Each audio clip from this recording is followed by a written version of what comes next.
first episode of the Magic in Life podcast. We have three hosts. We have me, Pagogo. We got Kevin below me, and we got Sean Hello. over there. And right What's up, here guys? is our guest, the Scarab The Scarab guy. God. What So- a bad first guess. just a little bit of, just a little bit about the podcast. It's just we're just three friends that want to talk magic and other life shit. Probably going to be mainly talking about the historic format on Arena, because that's what we primarily play right now. Mhm. And yeah, let's get into it. So first topic. So recently, Arena released Amonkhet Remastered to historic, which means that not only did they release Amonkhet and Hour of Devastation, but they also released older cards into the set. So they brought in cards like Ugin the Spirit Dragon, Collected That was Company. M21, buddy. What? It was M21, Dugan. Pepe hands. Bad start. Off to a great start. Collected Company. See, I didn't play like an M21. It was- Thoughtseize. Thoughtseizes, Sphinx's thank you. Revelation. Yeah, you guys just Wrath- fucking take it Wrath away. of Wrath of God. Yeah, all the good stuff. I'm just Chase, It's okay. Unraveler of all right. It was a good night. secrets.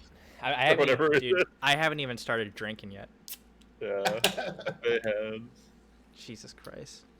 Yeah, but obviously, like the set Alright. is a big One sec, change you guys, for. Talk about. Yeah. No, obviously the set's a big change for historic Sorry. because historic only has it doesn't have many sets to begin with, right? So and then Yeah. them just adding in those really prominent new cards, like powerful cards, like Thoughtseize is often a format defining card, right? And Mhm. Sphinx's Revelation, people have nightmares of that from when it was in Standard. Wrath of God, just a solid board wipe for these, blue white X decks. So definitely a lot of changes and things to talk about with Yeah. historic now. Agreed. I mean, I think out of all the cards that were added outside of the Amonkhet Hour of Devastation sets, I personally think Thoughtseize is definitely the most impactful. I mean, if you think about it, just for any deck with black, it's just an auto include Yeah. for a full play set, right? Mm-hmm. Just having cheap, efficient hand disruption that can just hit any card Mm-hmm. has obviously been good in a lot of other Eternal formats. Think about Modern, and Jund has been omnipresent in Modern for its entire existence, basically. Yeah. And Thoughtseize is part of that, so... It's definitely a proponent, and just what it brings to the table. Obviously, so you guys, as you guys know, I had made a Grixis control deck, right? And it's great. Before this set, it was running 4 Agonizing Remorse, and you're still a solid card, especially in a historic format where things aren't as fast or Well, also But- Agonizing Remorse also hits graveyards, and there's a lot of graveyard manipulation in this format. and it does exile. Yep. Exactly. But- Yeah. But the power of a turn 1 Thoughtseize, or just weaving it in on a turn where you have an extra mana floating for whatever reason, Yep. it's just insane. Yeah, I agree. So Yeah, the card that I'm most excited for, and I think will be the most impactful for historic, is going to be Collected Company. I think with the creatures that we have in historic, like Meddling Mage, Deputy of Detention, Right. what's that? Is it Draneth Magistrate, the one that you can't play anything from anywhere except your hand? right, yeah. Yeah, I had a couple in the sideboard, I think. All three of those cards can get hit by Collected Company, and on top Mhm. of that, something that I was running was Fiend Artisan, which is essentially it's a blue-black hybrid, or no, blue-green hybrid for a 1/1, but it gets +1/+1 for each creature in the graveyard, and it has the Birthing Pod effect on it. So being able to search out for meddling mage, deputy of detention, or the Draneth Magistrate as like another sideboard card is like Right. is super strong. And even like going as far as like maybe some banned Coco decks, maybe even splash black for Scarab God, and that you just like get even crazier, so you just go bigger. I don't know. I think there's just a lot of possibilities with the Coco decks, and they just have a lot of good utility creatures that trigger when they enter the battlefield. And now that Little Teferi is gone, I mean, now you can play instants, dude. Right. Yeah. Now, like Collected Company can actually cast it on your opponent's turn, which is great. And yeah, like building off of that, like with how easy Collected Company is to cast, being that it's just one green, like it's splashable, right? So that's a huge thing to consider in a format where, like, not for nothing, like the land bases are super stable in Historic, right? Because you have Shock and Buddy lands, you have Scry lands, you have the temples, Yep. you have cycle lands if you so choose, and there are good dorks. Goose offers any color. You obviously have Llanowar Elves, stuff like that, and those are also creatures that Collected Company hits. So all those things like add up to like Coco being like potentially a very strong archetype with those types of creatures. And something that you hadn't mentioned about Fiend Artisan, which is just incredible, is and people don't realize necessarily right off the bat how strong this is, but it's actually X or less, right? On Fiend Artisan, whereas Birthing Pod limited you to 1 CMC, right? So if you sacrificed a 3, you had to get a 4. The Fiend Artisan, you could just go down the chain. So if you sack your 3-drop, but you want, let's say, a 1-drop for whatever reason, for its effect or whatnot, like you can do that. Well, you just pay that mana cost then, because it's X and a green. It's X, yeah. But it offers more versatility and more of a toolbox function, even than Pod did. True. Agreed. And one deck that I haven't had the chance to try out, and not sure if I will because rare wild cards. But one deck that I am interested to see how it does is kind of like an Azorius Spirit splashing green to run Coco. Because if you think about it, like they added a handful of kind of like the classic Spirit cards in, I don't know if it was Jumpstart or one of the Historic anthologies, but like Rattle Chains is in Historic. Empyrean Angel is in M20. Supreme Phantom, like there are good spirits and good lords, and like the one lord that you think of, or the 2 lords you think of in terms of Empyrean Eagle and Supreme Phantom, and then just adding Coco just gives it kind of like that, it turns it from just like an aggro deck, like playing curve 1-2 up to 3 for Empyrean Eagle, into something that can actually be very swingy if you're holding a 4 mana for Coco. Yeah, I agree. It's gonna look very different from the modern version because you don't have Spell Queller, and like not having Spell Queller really changes how the deck is played. Like you're much more of an aggressive deck, in my opinion, than you would be like a kind of like a tempo like disruption based. Yeah, exactly. Because like I remember like when I used to play Spirits, like it was a lot of like turns where it's just like you just sit on the creatures and you threaten Spell Queller and they can't do anything about it. Whereas like now it's like if you try and do that, people are gonna be like, bro, that was in like Eldritch Moon. Go like get the fuck out of here. The power of Coco also to just play around like board waves, right? Like a deck like this, like Bant good stuff, let's call it, right? Like just these ETB effects that like you just generate insane value, and you're like, you're deputying their fucking planeswalkers and whatnot, and it's just feeling good. But then it's like, okay, Wrath of God, and the game's over. But now if they tap out turn 4, turn 5, and they're like Wrath of God on your board of 3 or 4 dudes, and they're like, cool, and to turn Coco, and you just hit a couple of good utility creatures, you're back in the game very, very quickly. Yeah, exactly. And like I'm imagining like for that Bant good stuff, you run like all those disruption creatures I mentioned, plus you just run like the Explore package, which is insane because not only can you like combat aggro, like burn very well with Wild Growth Walker, but now you're like your creatures are growing like very large, and on top of that, you're like fixing the top of your deck. So constantly. It's a very very like good combination.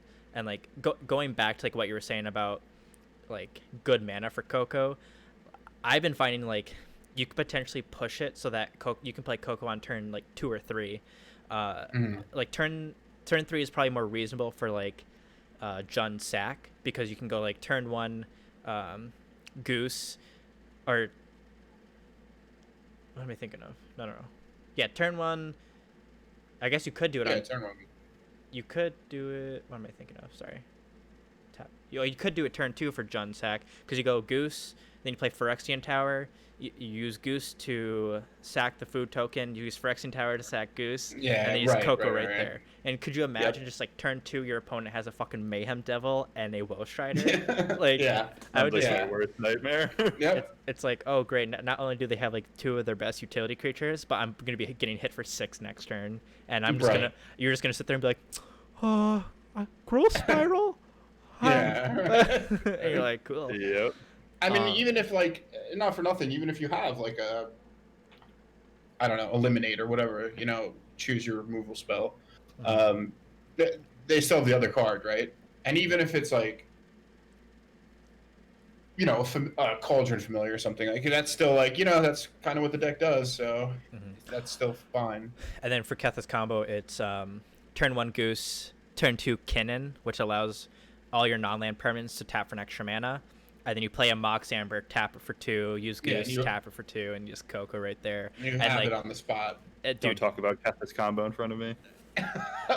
Please. I've played Kevin way too much, and I've just been grinding Kethis combo, and he just has to sit there and be like, I'm just sitting there with my mono green elf deck, just like you're like playing fair magic.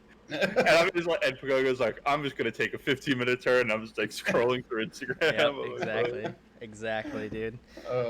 But yeah, like being able to turn to Coco and Kethis, and being able to hit like Kethis and Diligent Excavator, your opponent's just gonna be like, I don't want to play. Yeah, it's really that's just bonkers. Like, really, it is. And like that deck needed more consistency, right? Like, exactly. Yep. I think so. Another card that we haven't really talked about too much, who's our special guest, is the Scarab God. Scarab God. That is also another hot card coming from Amonkhet. Card's absolutely insane. I mean, obviously, if you played with it in Standard, and then it's just like one of those cards where it's like it just gets better with time. Yeah, so like it's never gonna get worse. Yeah, it doesn't get worse. That's just how the card works. I mean, it gets worse in the sense that like if the format goes like further eternal, where like casting something for 5 mana is not possible, then it gets then it's garbage. But in a format like this, where we're basically playing an extended format, there are just so many good targets. Like even I was playing against our friend Zach last night, and I'm like, I'm testing my band Coco deck. This is great. Like so many cool ETBs and utility stuff, but it's not so cool when he's fucking bringing those back as 4/4s, and you're kind of just sitting there like, oh, this is a lot of fun. Yeah, and it's also not cool when I'm playing my Is It Prowess deck and you steal a Dreadhorde Arcanist. Yeah, and then I'm casting Doomfalls from my graveyard. Miserable. Oh man. So yeah, there's still so much that needs to be explored in Historic, especially with Amonkhet being released. Right. I mean, there's also God Pharaoh's Gift. That was a huge deck when it was played in Standard, and like with the amount of self mill that there is right now, like there's going to be some sort of God Pharaoh's Gift deck, and it's just going to be barf. I think. Yeah. Actually, now that I think about it, the only thing that like kind of sucks, and which is what made GPG so good back in Standard, was that you had Refurbish, which is a 4-mana sorcery where it was just return target artifact from the graveyard to the battlefield. So you could, on turn 4, you could essentially get GPG, but now you have to do it.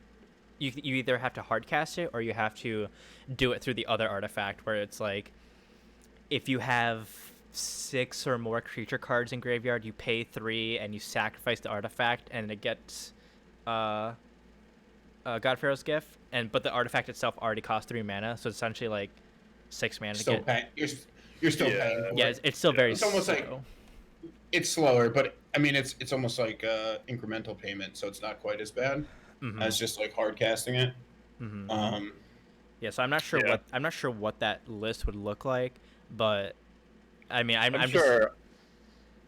I'm sure there are lists out there, right? Like, yeah, I'm like trying to think back to like what was played in it back there you in go. Standard. Dimir God Pharaoh's Gift. I found a list. Yep. Yeah, you probably run Scarab God in that. Probably run Stitcher Supplier. Champion of Wits is another good one that came back. You could maybe even splash red for Combat Celebrant, so that way you can immediately attack with Combat Celebrant, exert it, and you get another combat phase. And because you're getting another combat phase, you're getting another fucking GPG trigger. And so it's just. Yeah, that's the combo, right? That's like the dream nuts. there with that. It's actually not running, or at least this is just like a random list I quickly pulled up. It's running 4 Champion of Wit, 4 Merfolk Seeker Keeper, which seems really good for the deck. Yep. 4 Mire Triton, also very good. 4 Stitcher Supplier. Interesting, no Scarab God, but 4 Scholar of the Lost Trove, which is like the fat. Oh, the Sphinx. Tapcaster Mage. Yeah. Wait, because what? Well, it targets artifacts too. It's instant sorcery. How much does it cost? Is that 7? It's 7, but this deck it's Dimir, so it's playing. It's Dimir, but it's splashing white in Burial Rites. Play on Burial Rites. Yeah. So you can have Burial Rites at back. So it's running like Charter Course just to discard, obviously all the mill cards for the creatures, strategic planning. It's running 4 of those artifacts, Gates of the Afterlife, which is what you were talking about, and then 2 God's Pharaoh's Gift. But I mean, it seems like a sick deck. It's running 3. At least this list is running 3 Villas Broker of Blood on the side, which is an awesome reanimation target. Oh my god! I mean, the list sounds nice and everything. I wonder, like, because the way I envisioned it would be somewhat along the lines of like Diligent Excavator, and then just like some like historic cards. Right. So, because like you're already running. If you're a filthy Kessis combo player, you want to put that card there. Yeah. Hey, I fell in love with that card when Tashar combo was the first thing that came out, not Kethis combo. Okay, so. I know.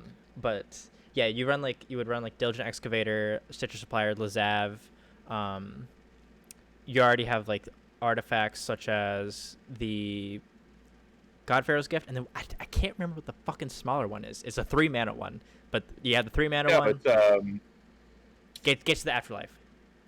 Yeah, so Gates to the Afterlife, you run like Emery, so that way you can mill 4, and then like later on in the game, if you get to untap with her, you just tap her, play God Pharaoh's Gift from the graveyard. Right. Yeah, it's called Gate to the Afterlife. It's the name of the card. Gotcha. Yeah, it's interesting the list that Kevin was reading, like the whole idea of like Unburial Rites in a list like that it's cool, right? Because like at first you're like, what the hell is that Sphinx doing in there? But it's like, oh yeah, it's not just like a big Snapcaster Mage or like a Torrential Gearhulk. It's like, oh, it can bring back these giant artifacts too, which is like something to also think about, like further down the line, right? With like, you know, hypothetically speaking, a card like, you know, Blightsteel Claws is being printed in a format like this, where it's just like, oh, like you can still cheat in gigantic artifacts, which normally, you know, you don't really have the capacity to do that, right? You could do Platinum Angel right now too. That's right. There you go. That's another thing you could do. That's how you can beat Kethis combo. You just play Platinum Angel. Yeah, that's all I need. It's definitely an easy win in I game literally one. put one up in my sideboard for Bant Ram. Are you serious? Before Amonkhet Remastered came out, You're gonna throw it back in. It was like the day before it came out, though. But speaking of Bant Ram just gets better with Amonkhet Remastered because Our Promise is back in the format. Bro, I've played against so that. it's just a massive upgrade over Migration Path. Okay, let me do a little spiel about that fucking card right now. I got so tilted today because like you play it in Field of Dead decks. So what you do is you get to fucking 5 mana and you're just like, Our Promise feel the dead, and then you're like, oh, I guess I'm getting like 6 zombies each turn, and you're just like, oh my god. Mm-hmm. Sounds about right. Yeah. Like It's just I deputied of detention him 3 turns in a row to remove 6+ zombies, and I still lost that game. It was I was so upset. yeah, those types of those field decks are really just they have a true inevitability, you know. Yeah, I'm genuinely surprised that Field of the Dead has not been banned in Historic. It got banned in Standard. It's banned in Pioneer. Well, I think It's just there's not enough land hate in the format. Like, it's not like Modern. We have access to like all these great land destruction cards. I mean, you have Ghost Quarter, you have Field of Rune. Mm-hmm. I mean, Yeah, but you don't have like Pillage. Does Fulminator Mage hit lands? Yeah. Yes. Yeah, if you don't have Fulminator Mage, you don't have Damping Sphere. Would Damping Sphere work with that? No, right? I don't remember. Blood Moon. You can There's all this. You can run You can Alpine run Moon. Alpine Moon. Alpine Moon's not great though, right? It's you know, you have to, the consistency with which Bant Ramp can get Field of the Deads add onto the battlefield. There's so many search effects. This is what the deck does, right? It's just what the deck is built to do. Whereas like, obviously depending on your deck, like, sure, you can board in 4 Alpine Moons if you have 4 Alpine Moons in your sideboard, but you still have to draw them. Yeah, it's also just like, do you want to be running 3 Alpine Moons in your sideboard? Yeah, it's like do you want to be trimming in your deck? Because like Historic is currently, and of course will be for the next few weeks at least, extremely diverse, right? Everyone's brewing. There's all these new cards. Everyone's updating their, lists from a week ago, getting excited. So like you're playing against, like I literally played against a deck yesterday. It was Bant enchantments. Nice. It ran like whatever that 3-drop green enchantment is. Whenever you play an enchantment, draw a card. Mm-hmm. It ran like Sigil of a New Dawn or whatever. The Throne. The 4-mana one. Sigil, that like you make a 4/4 angel.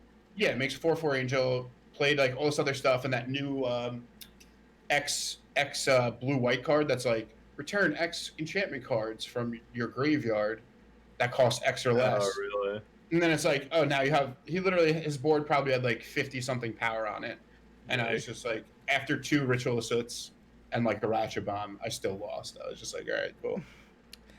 I mean, I will say, like, I'm not like surprised they haven't banned it yet, just because like there hasn't been a big tournament that has showcased like this is a problem. Right. But also, like, I mean, Burn got a lot of good cards from Amonkhet. You got Soul Scar Mage. You got a Braid. You got what else did they get?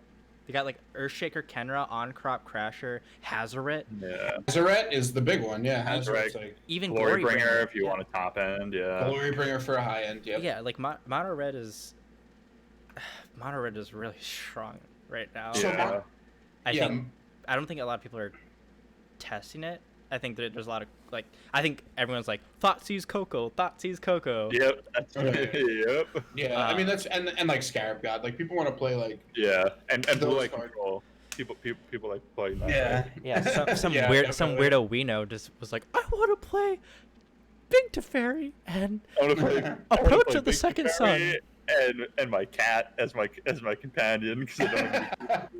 Yeah, but now you get to play Sphinx's Revelation and Wrath of God, which is true. cool. Who needs creatures when I have 2 Chads in my deck? Right. To do some beatdowns. Yeah, he'll beat you down in no time. For those who don't know, he's referring to Getting of the Trials. Yeah. Yeah. And like, I don't know, like Field of the Dead's obviously a very good card, right? And like these decks build around it, Mm-hmm. and they ramp with cards like Growth Spiral, which is inherently like a ramp card. Uro, stuff like that. But I don't know, like sometimes when I play against Field of the Dead decks, I'm like, wow, this is dumb. I can't win the game. And then other times I feel like I just like beat them and they didn't do anything. Yeah. Yeah. I mean, it really depends, right? Because if you get Like, because I've played a lot of Bant Ramp in historic at least. Because you're a bad person. Yeah. Yeah, because I'm a net decker. Um, Whoa, those aren't bad people. Yeah, sure. And it's just like you have those games where like you keep a 2-line hand with Growth Spiral and Explore, and it's like, oh, okay, like Growth Spiral, Explore on the play. Like, okay, I run 30 lands. I run 30 lands in my deck. I think I'm okay, and then you just whiff off of Growth Spiral and Explore, and just can't hit anything. And you play like a Golos on turn 6, and you're just getting pounded in the face by Mono Blue Tempo. Right. Even if you resolve your Golos, it doesn't matter. And then there's games where you just like curve out, hit Uro. You play a Golos on turn 4 or something, Field of the Dead, play Migration Path the next turn, or I guess now Hour of Promise. And you're just ramping heavy, and then like the opponent's like, oh, I'm catching up, and then you're just like, Ugin. And the game's over. And so it's just like, it's swingy, I guess. It's swingy, right? I feel like it's consistent enough, obviously, to be good, and I think it's proven that, right? But it has its clunky draws, and especially if you're playing best of 1 on Arena, if you have a clunky draw, you just lose. Yeah, you just get absolutely destroyed by any aggro deck. Yeah, and like as you said, like unless you're playing like a 2-color deck in this format, you're not playing like Ghost Quarters, right? Or like those types of lands, because you can't afford to play them in a 3-color deck unless you are the Field of the Dead deck. Yeah. And in that case, you're not playing them.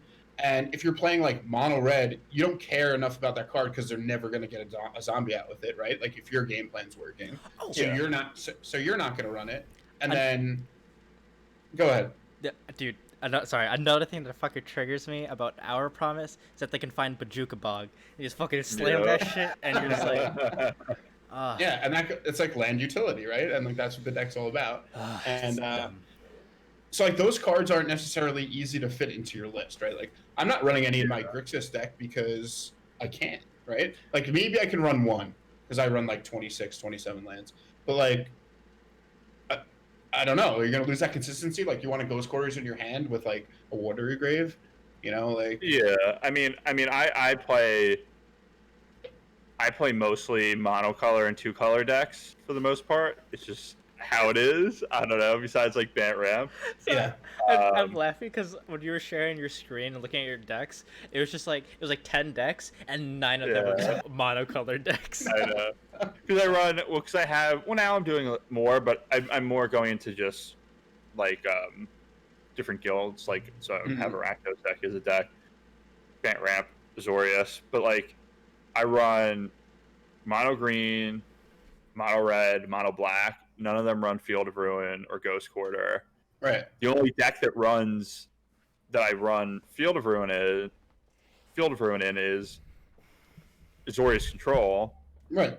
Which again, it likes that effect anyway, right? Like it's another disruptive element. I only run 2 of them because you still need the consistency of any dual-colored lands because you have 2 white and two blue cards in your deck. So, I mean, I definitely think I think those are good cards, but I don't think the format is in a place where like people are going to be utilizing them, disrupting their own game plan, particularly in like aggro matchups and stuff. If you're doing like best of 3, to have Field of Ruin or Ghost Quarter in your main board as just like a land you're playing, unless you're running kind of a 2-color control deck, which in this format right now seems to be mostly Azorius, right? Like I'm sure there's a Dimir control deck somewhere, right? But probably, but I don't think there's room in Grixis control. I don't think there's room in any kind of Sultai mid-range, Sultai control deck.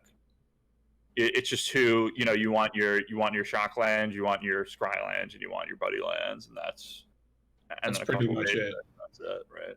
Yeah, and that's where like the issue lies. If there is an issue, like I personally like, I think it's fine the format right now, and like people might crucify me for that because like obviously it's such a prominent thing in Standard. It was so prominent, and in Pioneer, it's so prominent. Mhm. But I don't feel like oppressed by it yet in Historic. I think that strategies can be like flexible enough to win.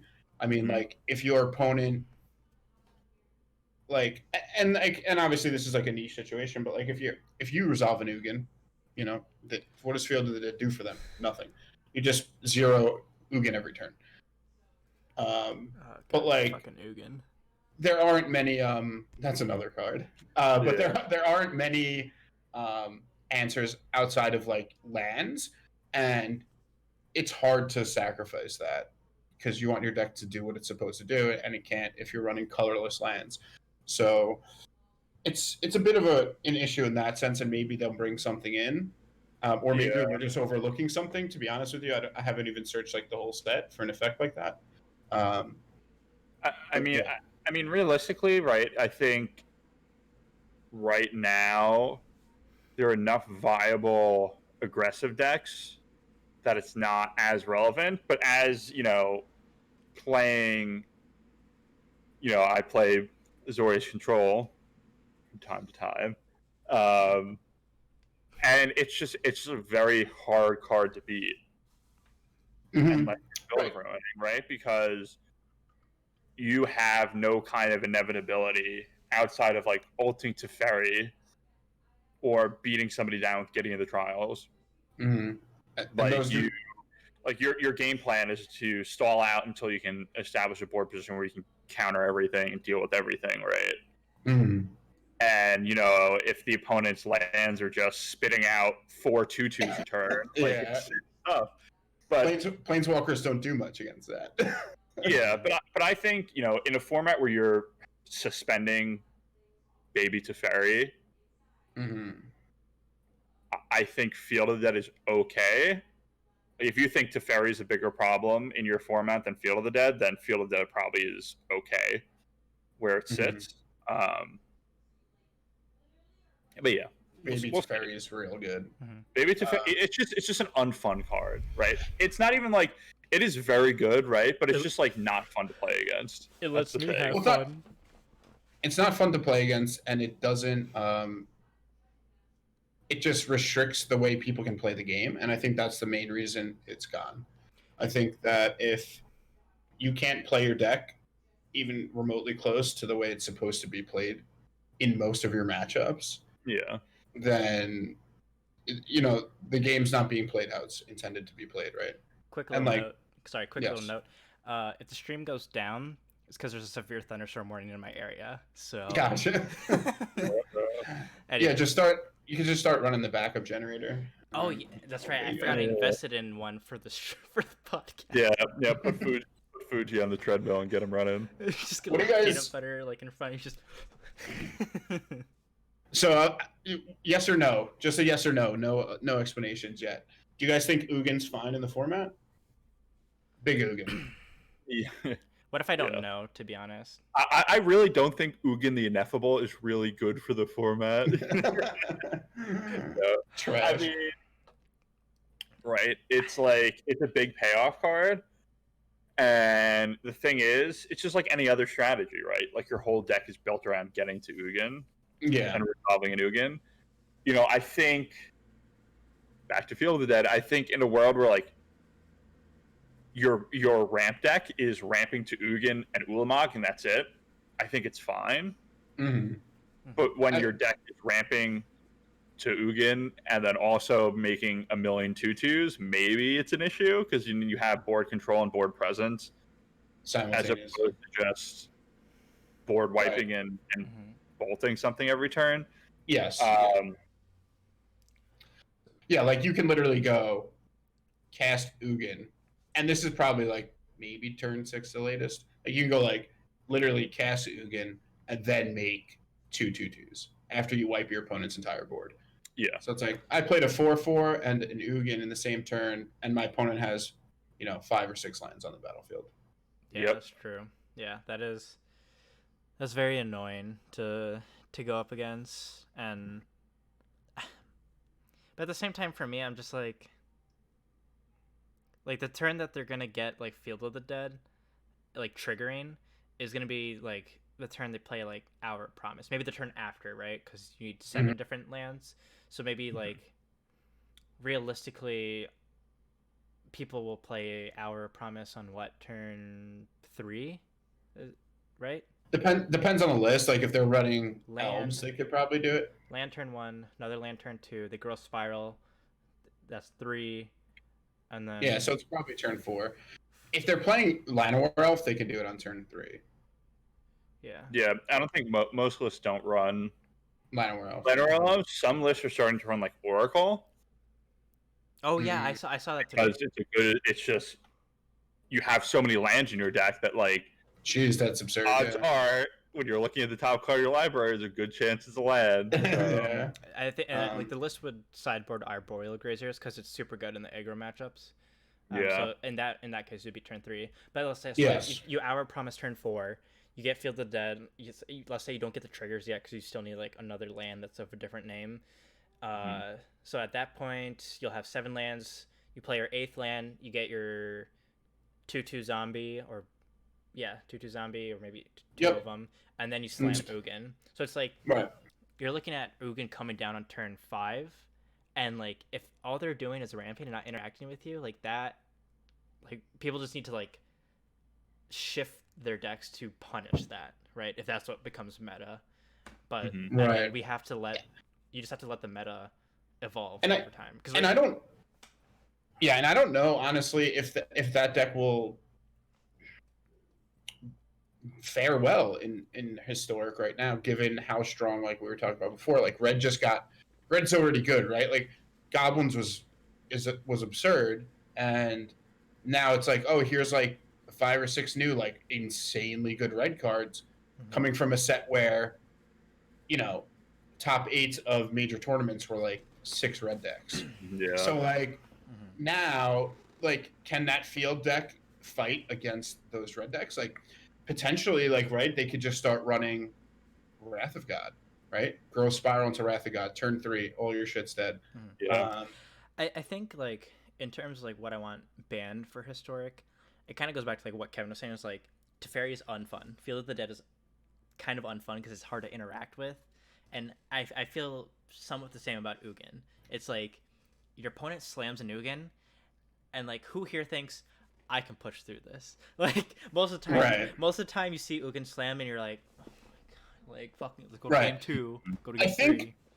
Yeah, and I honestly I think it's kind of what Kevin was touching upon before. I think the real issue is that the deck has both.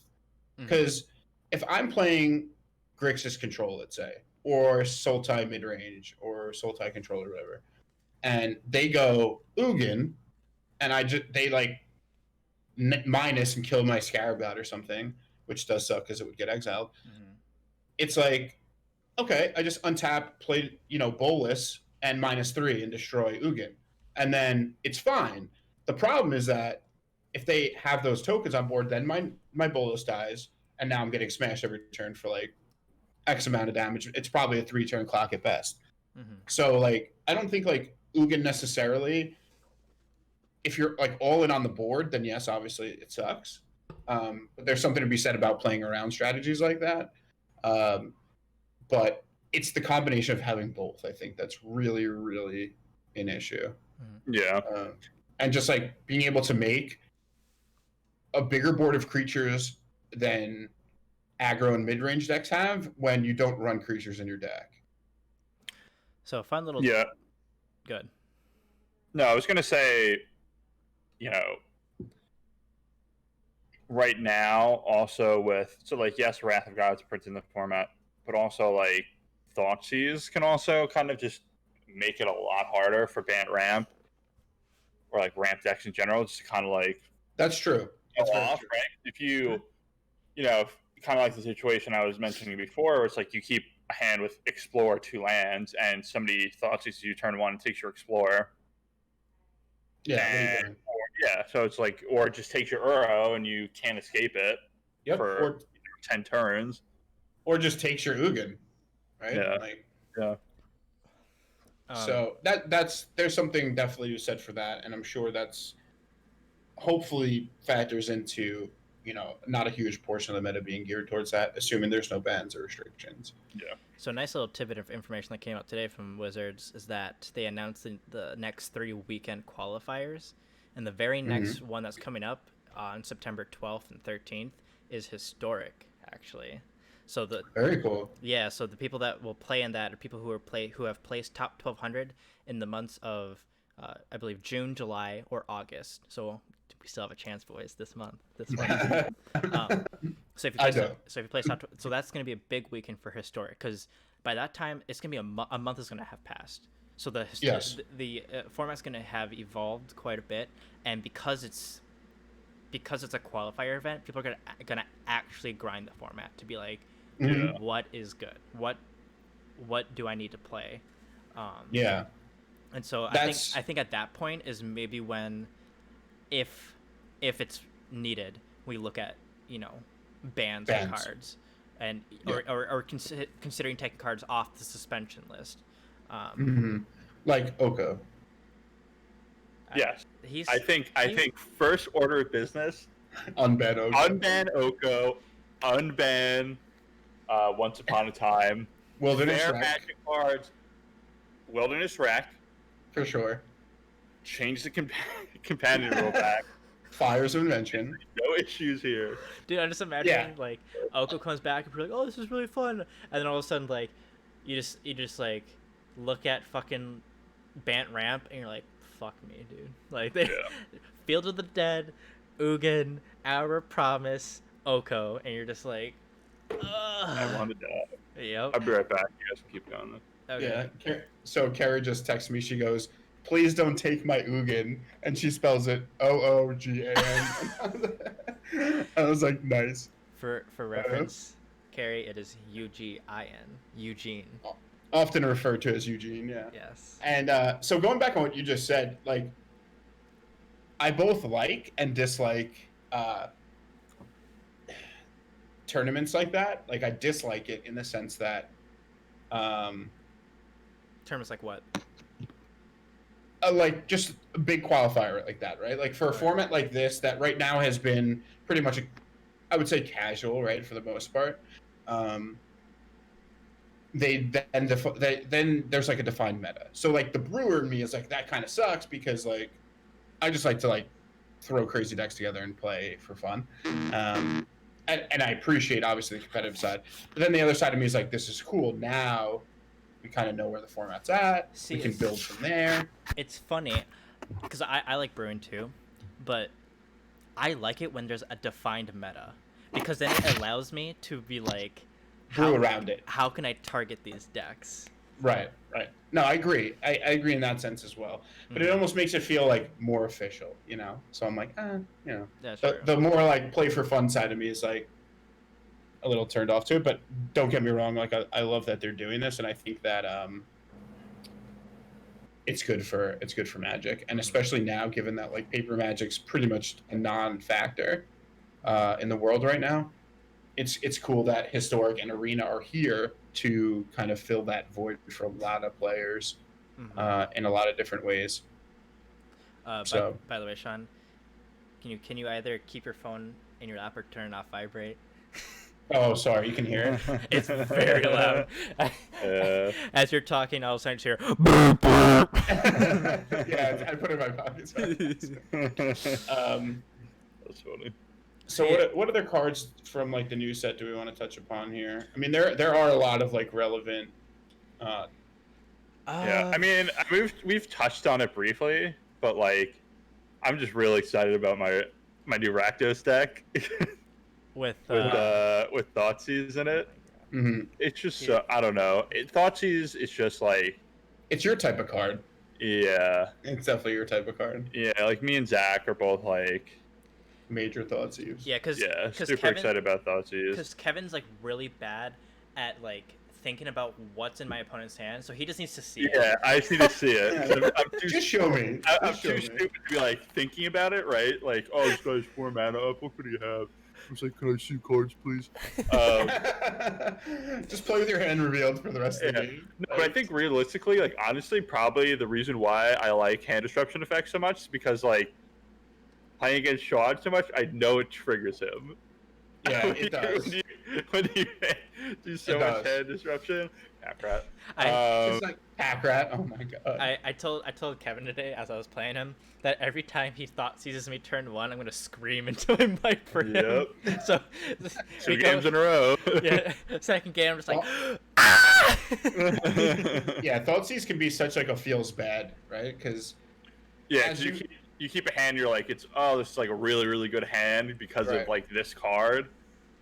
Yeah, like what you were just saying before, like you're playing Bent Ramp and you're like, wow, I have Growth Spiral in Uro and like an Ugin. You're like, damn, I'm playing this Ugin on turn 5, baby. And then they're just like, Thoughtseize Ugin. Yep. And you're just like, oh, cool. Pretty much. Or even like post side when I was playing the Rakdos Sense deck against Pagogo earlier, and he brought in Grafdigger's Cage, and I just Thoughtseize it away turn 1.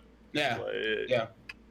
It's like, oh, I'm a Rakdos deck, Yeah, it's funny because like I feel like modern players who come into Historic are just gonna be like, yeah, it's Thoughtseize, just happens. Like they're just so used to it. Yeah. Like, yeah, it's a fucking card. What? When you just like jam 4 into every deck. They're just like, just play Burn. They're shocking themselves for free. Just play Burn. Yeah. I mean, the amount of times when I was playing Infect in Modern, and every time I'd play against Jund, I'm just like, I want to die. Because if you turn 1 Thoughtseize, I'd be like, okay, Blighted Agent. And they'd be like, Lightning Bolt. And I'm just like, okay, I lose. This is a super fun game. Yeah. And then I'm playing against Azorius Control, and they're just like playing they're playing Celestial Colonnades. And I'm just like, okay, you're dead. Bro. Yeah. I just cracked. Wait, it's turn 2? I just cracked this second White Claw, and immediately I get a text from Hannah. Another one? Yeah, that's fucking watching you, bro. Well, after your I ran out and I texted Liv. I was like, "Can you bring me another one?" And we had all screen. Oh my god! Why couldn't you get it when you got up earlier? To be fair, too, I just got up. This is like 20 minutes ago. This is my 3rd one already. Holy shit! To be fair, like the ones I'm drinking like the Bud Light seltzers. Carrie literally just brought these over like 2. Oh, nice. Oh, black cherry. Yeah. Sweet. Hey, Carrie just cousins. She just brought these. What? She just brought these over like 2 hours ago, and they're like for tomorrow for like when we go to the beach and stuff. And here I am like drinking them right now. Like Carrie's hit you with the bell. She's watching. She's actually those texts I was getting before. It's her yelling at me like, "You have to buy a new pack tomorrow." Yeah. Are you going super early again for the beach? No, we're like so. She has friends coming in, couple of friends, and they're not going to be in until like 12 or 1. So we'll be there. We'll be there at the peak of the day. Oh, peak of COVID spreading. Yeah, pretty much. It has the beaches been super busy by you guys? Yeah. Well, people don't care. Like they just go. I mean, look at you. But to be right, but like the difference between like me is I can go to an area of Rockaway that I know is like not as crowded, and I will also actively look to social distance. Whereas you're gonna be wearing a mask. You're actually gonna be doing what is right. called. Why do you even need to think about social distancing if you're a fucking loser anyway, Sean? Sean's not gonna be there like White Claw. He's like running around. To be fair, Carrie texted me and said, "Roast him, please." I had to do that for Carrie. Oh, she would. Thanks, Carrie. I guess that's payback for these, right? Yeah, exactly. Anyway. Yeah. Anyway. So yeah, it's cool that this set's going to be shaking up Historic. Mm-hmm. And it's also always fun to play with more powerful cards, Yeah. I'm very excited not to play against goblins every game. That's huge. Dude, I love playing. It's so easy to play against them because you know exactly what's happening. You're just like, turn 6 gonna come. Like, do they have 6 mana? Do they have the 6 mana? Hey, that is not how it works. You have not played against goblins enough, my friend. I got my opponent it was turn 4. He had Muxus. I was playing Azorius Control, and I sent all the wreckage to him, and then he double Muxus the next turn. Well, yeah, you gave him a bunch of fucking lands. What am I supposed to do when he's attacking me for 25 on turn 4? I should. Oh man, yeah, that's why like Settle the Wreckage is just it's not great against red because like back when it was in standard, like red was just like I'm gonna run 4 experimental frenzies and I'm just gonna pop off if you fucking Settle the Wreckage me for like 4 or 5. Yeah, no lands left in my deck, but like 20 on the battlefield. So thanks. Yep. But to be fair, like going back to what Pagogo was saying about like, it's like easy to play around like the ban control stuff, like if you have the right strategy, or like easy to play around goblins because you know what they're doing. It's like it also doesn't really matter when you're just playing like solitaire by yourself, right? Like when you're playing Kethis combo. So you don't really have to think about anything. You know what your opponent is doing. Who are you talking about? That's hey, you were playing like a Song of Creation Underworld Breach combo today. I love that. I don't want to hear it. I stand by it. It was literally like we were playing Historic, and I was like, I want to try out my new mono black deck with Phyrexian Obliterator, and I play against Pagogo, and he plays like 6 games in a row with Kethis combo, and I'm like bashing my head against the wall. Like, I play against Sean, so I'm like, oh, it's really cool new deck. And it turned to like Diligent Excavator hits the board. I'm like, fucking incredible. Like mud, and just like I'm just so triggered. You're sitting there for like 5 to 10 minutes at a time. Like, to be fair, at least when I play my deck, I can combo off fast. Sean's like, do I have the win? Well, to be fair, do I play this Moss Amber? To be fair, also when I also don't have 8,000 reps with the deck like you. Second of all, I kid you not, I'm gonna actually film it next time I play. Just to click gameplay. Just to click a card. Oh, on your Mac, yeah. Takes me 5 seconds. Like I'm not kidding. That's fair. Like when you have like 20 cards from your graveyard available, your computer's just like, please stop. Please stop. So, I thought you were only supposed to start with 7 cards in hand. That's all I can do. I can't wait for you to get a new computer. Just like when we were like totally not Magic related, but we would play Battlegrounds, and I'd be like spectating Sean, and he would be like, I'd join Bob's Tavern with like 90 seconds left, and Sean would come in at like 60 seconds left, and be like, oh, okay, let's see what I have here. No, the best part was we'd be playing Battlegrounds, and like we would be either watching each other or like fighting each other, and I'll be like, oh damn, you did 20 damage, and Sean's like, the fight just started. I'd be like, oh, good hit, and you're both like, dude, you won the fight. Yeah. It's fine. You're like, oh, I don't know if I'm gonna win this one. You're like, dude, you killed everyone. What? Yeah. First place. Yeah. We're actually in your next game already. But yeah, the other thing that reminded me of, what Kevin was saying before about playing against like Pagogo a bunch with Kethis, and then played me, and I played that the song deck, was a day that Kevin was like so triggered because he played goblins like 15 times in a row. Yeah. And I was like, dude, play me, like let's just like, chill, like blah blah blah. Turn 1 mountain skirk prospect. Yeah, I was like, this fucking guy, how dare you? I was tilted out of my mind because I'd lost like 13 in a row.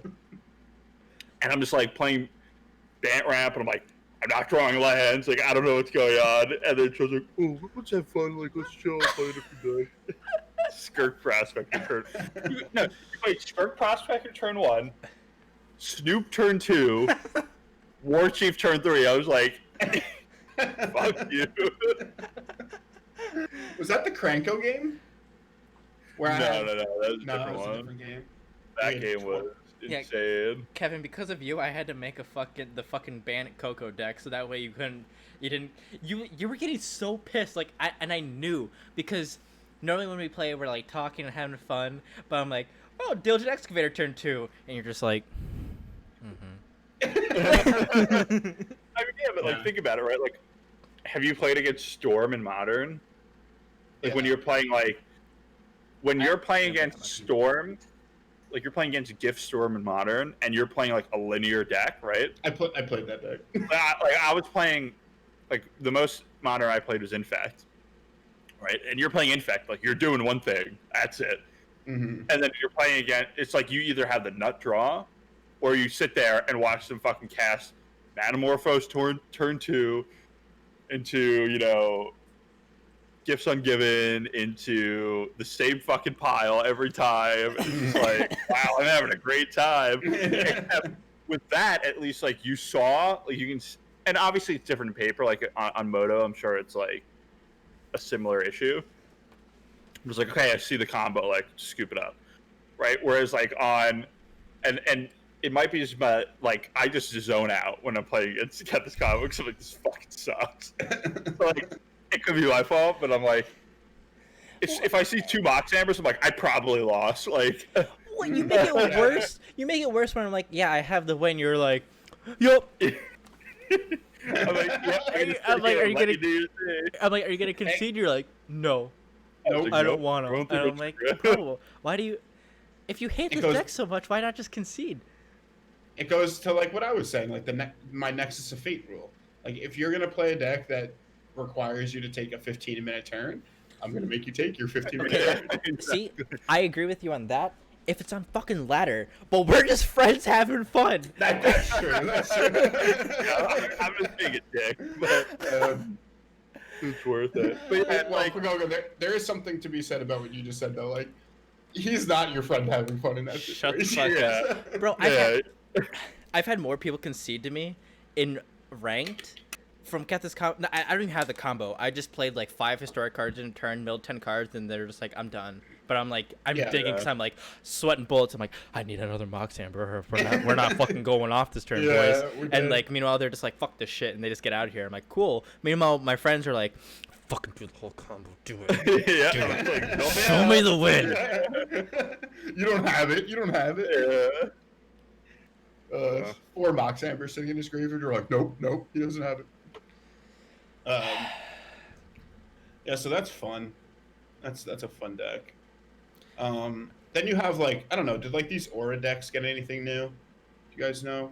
Like blue-white auras or white auras or I don't know. I mean, honestly, like they were already fine before. what they need. Yeah. I mean, yeah.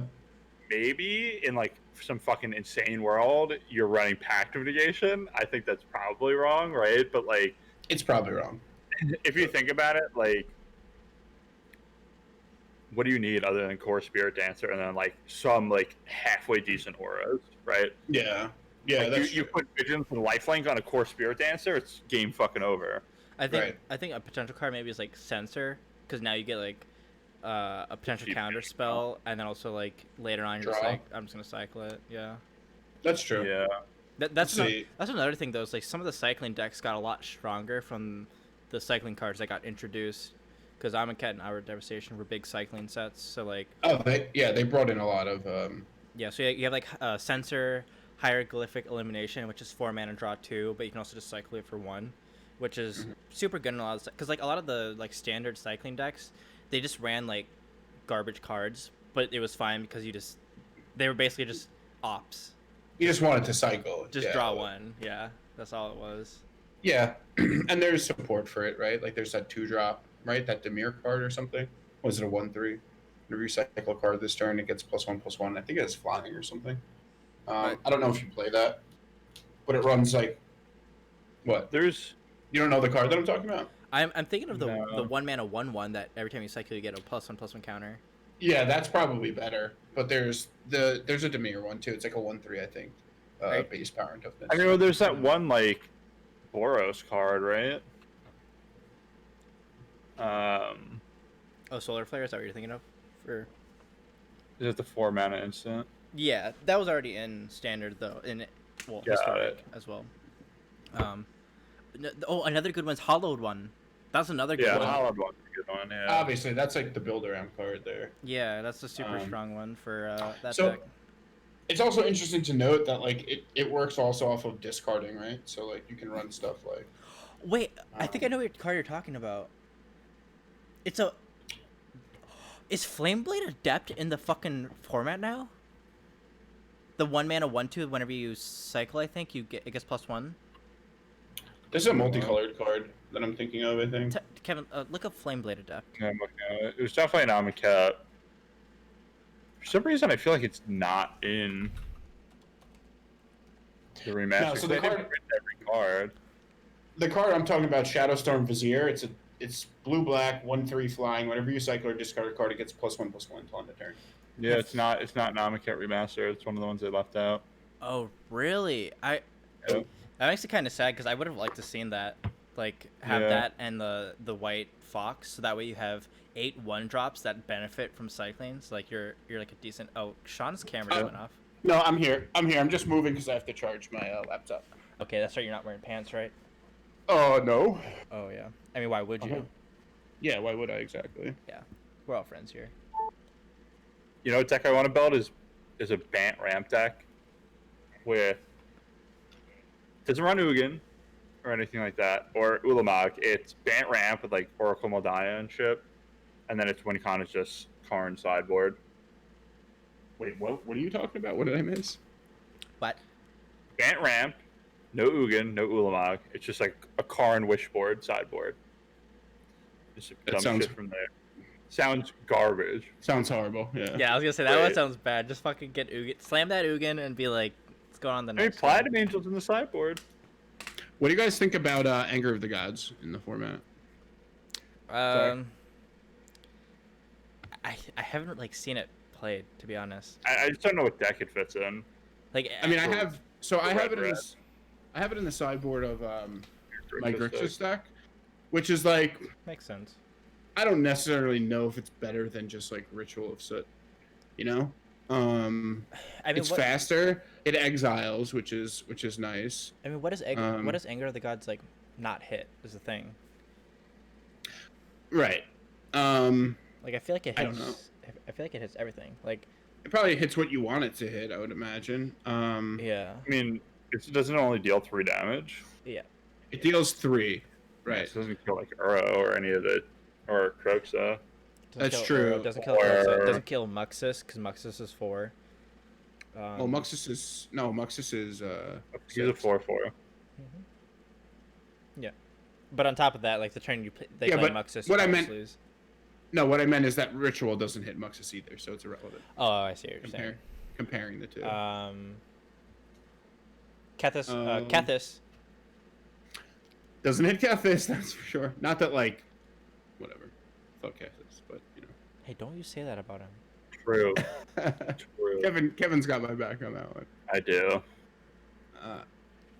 Says the guy. So, who's like, I like Teferi, Hero of Dominaria. I do. It's Don't 5 hate. mana. It's 5 Don't mana. Fair magic. Yeah, it's 5 mana. Who refunds you 2 mana at the end of your turn. So it's like it's 3 mana. It's Mhm. fine. That's my logic right there. He's a 3 mana walker. Change. Isn't there? What is that enchantment called? It's like the Drake something. That whenever you cycle a card, you get a Drake. Drake Haven? Oh, the blue one. Yeah. Yeah, that card's obviously. It's good in like control matchups, right? Because you just It's like good in the cycle deck, no? I wouldn't You're play it running main Jet board. Guy Cycling. I wouldn't main board it. It's like it's super slow because you're spending a whole turn to play that fucking enchantment. Yeah, that's true. I guess I mean I haven't seen many iterations of the deck, and I haven't even tried to brew something yet myself. Mhm. Given obviously that the set came out yesterday. But It may also just not be needed because you run Solar Flare, that's your reach right there, and you already have your early game creatures to help win. Because you have the 1 mana 1/1 that gets 1/1 counters, and then you have your 2 mana 1/3 that every time you cycle you ping them for 1. true. Mm-hmm. That's probably just good enough. Yeah. Yep. And then Solar Flare just. Yeah. Okay. Does the deed. Do we have any more to talk about for Amonkhet, or should we move on to a new topic? I think that's it for Amonkhet now, unless anyone has any like questions or something else that they wanted to bring up. I mean, I just want to talk about the best card, non-Amonkhet card that was printed into the set. Jace, Unraveler of Secrets. Okay. Top tier card real spicy one. Go love. Dude, as soon as you guys were like texting about it, like, I wonder if Jace would be playing. I'm like, nope, no, Sir. no, it will not. I'm like, there's so many other good 5-drops to play. You have Scarab God. You have. Well, to be honest, I switched out all of my Teferi Hero Dominarios for Jace Unraveler Secrets. All right, that's the podcast. Probably right. We're done. That's no more. That's the last podcast we'll be doing. Yeah, no, it's not great. Let's just leave it at that. Ew, why does this Jace look so gross? He looks like he's like a The jack. new one, I think it looks good. He's a kitty cat. Yeah, he's a cat. What the fuck? He's a Khajiit. What? Yeah, look at my fucking stream. Look at him. Full screen. It's hot, dude. What do you mean? All right. Kevin's into cats. It's fine. I am. I'm definitely a cat person. That's gross. What? We talking about the same thing? Sean, you're a dog person, Interesting. right? Are you a dog or are you a cat person? Dog for sure. Yeah, there we go. Better. All right. Well, then, if we're done with Amonkhet talk, let's move on to another topic. How do you guys feel? You know what? Not how do you feel? What would you change about the Magic Arena economy system? Oh, boy. Literally everything? Everything. Okay, so you would change it, but how? What would you do? The glaring issue, right, is rare wild cards, right? There are so, it's just like the issue is lands, right? There are so many lands that you need to craft for any given deck, right? Like I had a deck, I wanted to craft Jeskai Feather, and I didn't have any of the I didn't have any Sacred Fountains, and I didn't have any of whatever the buddy land is for Boros, and it's like that plus like a couple other lands, and then like one feather was like 14 wild cards, and I spent an unreasonable amount of money on packs the other day, and I got 26 Yeah. 26 rare wild cards. That's insane. And it's like, hey, I want to try this deck, but I can't. Right? We're like, and we can get into like what fixes it. But like, I'm just thinking, like, we've played, like, obviously Sean and I and you have played so much Hearthstone, right? And the thing with Hearthstone, right, is like I can spend $100 or like $120, and like obviously like people are free to play, like that's fine, whatever. Like I personally don't want to do that because like I don't have the time to do free to play, to grind, and like the reason is that is work, and like my work allows me to buy packs. So like it's like you're playing the game. Yeah, exactly. It's like I'm playing the game, except doing other stuff. But like I can spend $120 on the 2 pre-order bundles for Hearthstone for like the $80 one, or I guess it's $130, the $80 one, and the $50 one, and on like expansion release day, I can be like, you can play whatever you want. I can craft some dumb shit, right? Do whatever I want, right? And it's like, sure, I might need to like disenchant some old cards that I have, right? But there's a system by which I can turn like unwanted old like rares, epics, or legendaries into dust to make something that I actually want. And then like in subsequent expansions, I can take dumb stuff I crafted on day 1 of the last expansion and disenchant it. Yeah, you're taking a hit because it lasts like a quarter. Yeah, 25%. Yeah. But like, there's no such system in MTG Arena. I'm sitting on hundreds and hundreds of uncommon and common wild cards Yeah. and I'm never going to use them all. Yep. Right? Because like, think about any deck you craft. Right? It's like the mana base is what 22 to 30 cards, right? Depending on like what archetype you're playing. And say you're running 12 to 15 basics on average, right? If you're running a 2-color deck. If you're running a 3-color deck, it's probably less, right? And then all those other slots, every other like good dual land or triumph, they're all rares, right? So you have 15 to 20 cards in your deck that are rare off the bat, let alone like mythics and other rares that are just like, hey, I need 4 Priests of the Forgotten Gods, and I don't have them, but they're only good in this one deck. Is it worth crafting? And that's the question I ask myself every time, like, I'm looking at decks. I'm like, I really want to build this stupid self-mill, like, budget dredge deck, but I need to craft 4 Narcomoebas, and I don't have them. Right. And, like, do I want to spend 4 rare wild cards to build this deck that's going to be a meme for, like, an hour and a half, and I'm never going to play it again? Whereas, like, in Hearthstone, like, I can do that, right? And, like, sure, it's not smart. Like, you're an idiot for doing it. And, like, sure, I'll admit that I am, right? But, like, at least I can recycle those at some point. Whereas, like, absolutely, if I craft 4 Narcomoebas, that's what I got. And they then, sit in your collection for... Yeah, it's in your collection. And then, like, the justification is, like, oh, you had the vault, right? But the vault is, like, some mythical, like... I don't know when you get it. Like, I've probably spent like $800 on MTG Arena. Oh my god! I've gotten the vault once, and I'm just like, what? Like, at least give me like a progress meter or something. So at least if I'm like $20 off, like if me spending buying 20 more packs, go. Just tell me how much more money I need to spend, Wizard. Just tell me. Tell me how much. Like, at least that, like, they're real. I really feel like the way, I think the wild card system that they have is good, right? I think it's fine, like, as a concept, right? But I think it's good to be able to give people access to, like, because, like, the way they have packs set up where it's, like, not 15 cards, like, it's a lot harder, and there's no, like, secondary market like Moto, where, like, you can just buy cards for money. Like, I would much prefer that.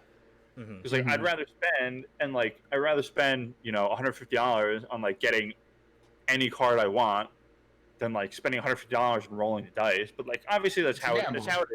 That's how every other collectible, like digital collectible card game is for the most part. Like Hearthstone, Legend of Runeterra, things like that. Like it's just how it is, right?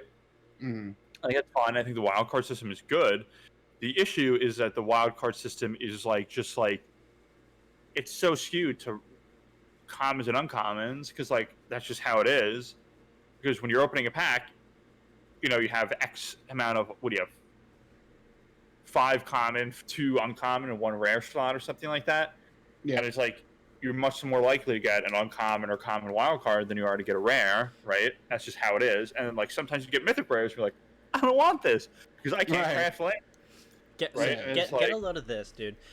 Back when I was still a part of the Magic Creator Program online, they had these like little challenges where it's like stream for this many hours, or do this for your community, do that, and you'll get like community codes to give away. And I was like, oh sick, like that would be awesome to give my community. So I did something where it was like stream for like 3 hours and you get like 20 codes. I'm like, awesome, got the 20 codes, gave one out to someone. They're like, it gave me an uncommon wild card. I'm like, sick. What? No way. So then I checked one for myself, and it was like uncommon wild card. I'm like, what the? Get the hell out of here. I'm like, that's so stupid. No one wants that. And, that's like that's like tipping. Slap in the face. That's tipping a streamer. Here's fucking 5 cents, and you're just like, I mean, like, thanks, dude. Thanks for streaming my game. Like, here you go. And not even 5 cents. Like, at least at least that's quantifiable. It's like uncommon and common wild cards seem like an unlimited resource in Arena. If you play the game, the game, you're going to have a shit ton of them left over. It's just like, and even in like, so the other thing too is like, even in paper Magic, right? You could, if you wanted to, buy a modern deck, spend $800 to $2,000, and then play it. And if you don't like it, guess what you can do? You can go back to the store and sell the cards. Yeah, like that's Like, exactly so now, what I did with Infect, right? yeah, and now like go ahead. you have this digital collection that literally is like, oh, I don't even know what my expansion explosions, which are effectively banned because they banned wilderness reclamation. Now I have 4 of those sitting in my collection that I'll probably never cast again in my entire life. Yeah. So there needs to be some sort of like either combining of wild cards that, like some number of commons and uncommons to upgrade them, or breaking down a mythic one to get a rare or 2 rares or something like that. I Or agree some with that. or some sort of like, even if it's literally like destroy a playset of a rare to get 1 rare card, wild card, would be like, that's great, because now if you're a standard player and you don't play historic and you're not going to play Pioneer if they ever get there on Arena, like, you're looking at these cards like, I don't care about those, and they're not doing anything for me. I agree with the combining or like breaking down a mythic to get more like rare wild cards. I don't think Wizards would ever do that. I think something I just thought of that I think would actually be very beneficial for Wizards is they need to hold more events where it's not like play this event and you could earn this card style or you could earn this specific card. Just give us wild cards. Just give us wild cards. And not only are you making us happy by allowing us to somehow grind these wild cards, but you're also like, you're getting engagement. You're getting people to play your game. And maybe like down the line, they'll be like, hey, I'm gonna, spend some money to get these like sleeves, or I'm gonna, spend some money for the new set 'cause I'm super excited for it. Or like, oh look, now you have more people playing your game and talking about it, so it's just potentially more people coming in. But instead, you have these events where it's just like, yeah, play this event, you can get some uncommon wild cards or this card style. And for some people, they're like, I don't care because I don't ever play that I don't color want that. or that card. Yeah. It's like that specific card, yeah. And like, and if you make the event be like, it costs 3,000 gold to enter, 5,000 gold to enter, then it's like, then what happens, or it's usually gold or like diamonds, one of the two. Then the person can be like, I'm gonna spend this much money to get this much diamonds so I can play the event 5 times. And then from there, like, oh cool, I got 25 wild cards because I kept 5-0ing, or I only got 3 because I went 0-3 in each one. Yeah. And then, or if you have the gold aspect, then it incentivizes your players to grind your game to get that gold each day to come on. Because I know there's a lot of people that probably just come on, they're like, I'm just gonna do my quests and I'm just gonna log off because there's no it's so much of a grind. I've done that before, and that's what turned me off. Like, the economy is what turned me off to the game post beta, because there was also that whole thing where, like, if you played the beta, I spent money on the beta for cards because they didn't tell you in the beginning that you were going to lose all those cards when they launched the game. And then they launched the game and all of those cards disappeared and I got virtually nothing back. And I was like, are you kidding me? I was like, quite frankly, I was like, fuck these guys. Like, I'm not playing this game. Like, I just got robbed. Yeah. And then on top of that, like, all the standard players too, like, imagine being a standard player, right? Like you only play standard. Fucking rotation happens and you're like, there goes all my wild cards. Yeah, that's or, it. Or like right now, it's like a month or 2 out from rotation. It's like, do you want to be competitive and craft these cards and know that they're gonna rotate out and you're never gonna play with them again if you don't play historic? And it's like, I guess I'm gonna be shitty for a month or 2 because I don't want to spend the cards. Yeah, Absolutely. and that's to Sean's point earlier, is like, for standard players especially, like, they made these huge sweeping bans a month prior to rotation, and it's like, what are the players that were playing crafted their, like, they use, like, for these free to play players who use all their dust to craft the best deck in Wilderness Reclamation, Right. Well, and even then Wilderness Wreck gets banned. It's like, yeah, sure, you get 4 uncommon wild cards back, but I don't get my 4 expansion explosion rares right, back, and that's the big issue, right? Because right, like, you know, I was, you know, when I was playing Arena, like I took a big break for a while. When I was playing Arena back at the beginning of Throne of Eldraine, and I was playing, you know, Simic Food, I was like, I was playing Oko, and once upon a time, and I'm like, these cards are not okay. yeah, But like, right. it's a mythic. It's 4 mythics and a rare, so it's worth crafting, right? Because even if they get banned, I'm gonna get them back. But whereas for like Build around Wilderness Wreck, cards. it's like it's an uncommon. So yeah, I get 4 uncommons back, but I don't care, right? That's Right. like when I have 1,000 of those. Yeah. it's like when Veil of Summer got banned, I was like, and it got banned all at the same time, basically, right? If I remember correctly, as Oko and Once Upon a Time, I didn't even care because like it's an uncommon. Like who cares? It's what it is what it is. But I remember specifically playing Throne like a couple weeks post launch is when I started playing, and I was like looking at deck lists and I'm like, oh, what do I want to play? And I'm like, oh, these decks look fun. These decks look fun. But Simic Food looks busted, and these cards are getting banned. So I'm just gonna make it, play the best deck or one of the best decks for a couple weeks. When it gets banned, I effectively get my money back, right? Yeah. And that's fine because like I already had all of like, and obviously it's different because I had all of the duels for those colors and everything. But like even so, it's like basically 99% of the time, any land you're crafting is probably worth it. Yeah. No matter what, because it's like you can craft an Overgrown Tomb, and like sure, if whatever deck you're playing Overgrown Tomb in gets banned out of the format for whatever reason, Or you still bad. have an Overgrown Tomb, right? Like it's still going to go in other decks. Right. So it's like the lands aren't as important. You know, I think The issue is like what happened to Sean was where Right. he builds Team of Reclamation, Right.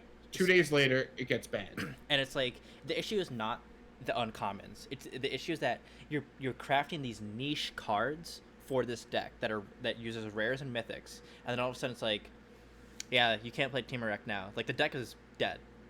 The Team of Rec's not a deck. There's And no not only such- that, like obviously you guys know I love Teamer. I'm always going to try to find a way to play it. But for a player who built it because it was the best deck in for me, I built it because it was the best deck in Historic, and I had the Teamer lands already because you know I play Teamer, and I was like, you know what, this is going to cost me the least amount to craft, and it happens to be the best deck, so great. And then you know apparently they're not announcing bans anymore, so 2 days later I wake up to a text from like Kevin, and it's like Wilderness Reclamation got banned, and I'm like. I just spent all of my remaining wild cards building this deck, and now I don't even have a deck to play. Period in Historic, and I was just like, it feels bad, and I can understand why players would get turned off by that, and I certainly did, and it's one of the reasons I stopped playing in the past, and I think it's very easily rectifiable by them, and I don't understand why the game's been out for so long and there hasn't been a single shift in the economy at all. I mean, I think the thing is, right, like realistically, like for me, like Modern is my favorite format by far. Like it's not even close. But I'm not going to deal with like from somebody who didn't like start playing Moto when it came out. Like I can play the interface, yeah, and everything, and it's like it sucks, but it's fine, and I watch people play it and everything, but just like. I don't know. Something about it is just like you can tell that it's just not what the future of digital Magic is. It's just not. Yeah, unless they update it drastically, right? And so it's like I want to play Modern, but I'm not going to play that. So like I'm going to keep playing Arena and these like formats that are close enough. And it's like it just sucks that like the wildcard system is so bad, but like for Wizards from like a business perspective, like they know that some people don't want to play Moto because it's an ancient looking interface and That's it exactly just why I looks don't like play it. shit, right?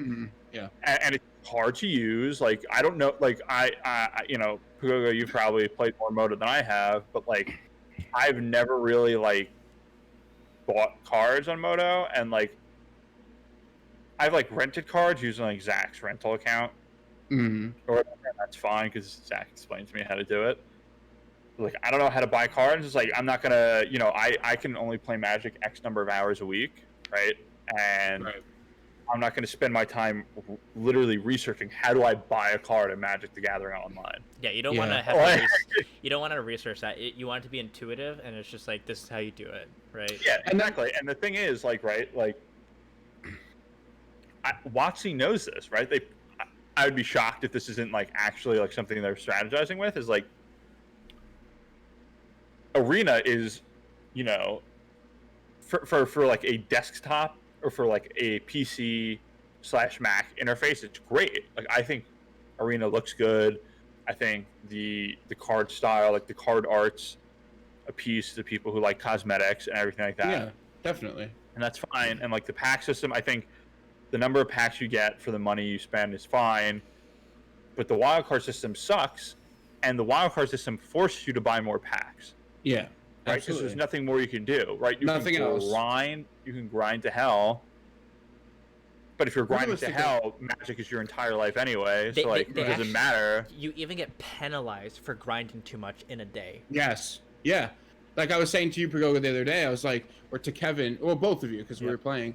I was like, I think I was at like 7,500 gold, and I wanted the lightning bolt sleeves, and I was like, guys, I think if I play enough games, I can get the sleeves today. And you guys were like, oh, cool, blah, blah. An hour later, I was said to Pagoga, I was like, oh, I don't get any gold anymore. Not even 25 for a win. I get nothing. I get like an uncommon card every time I win. And I was like, what?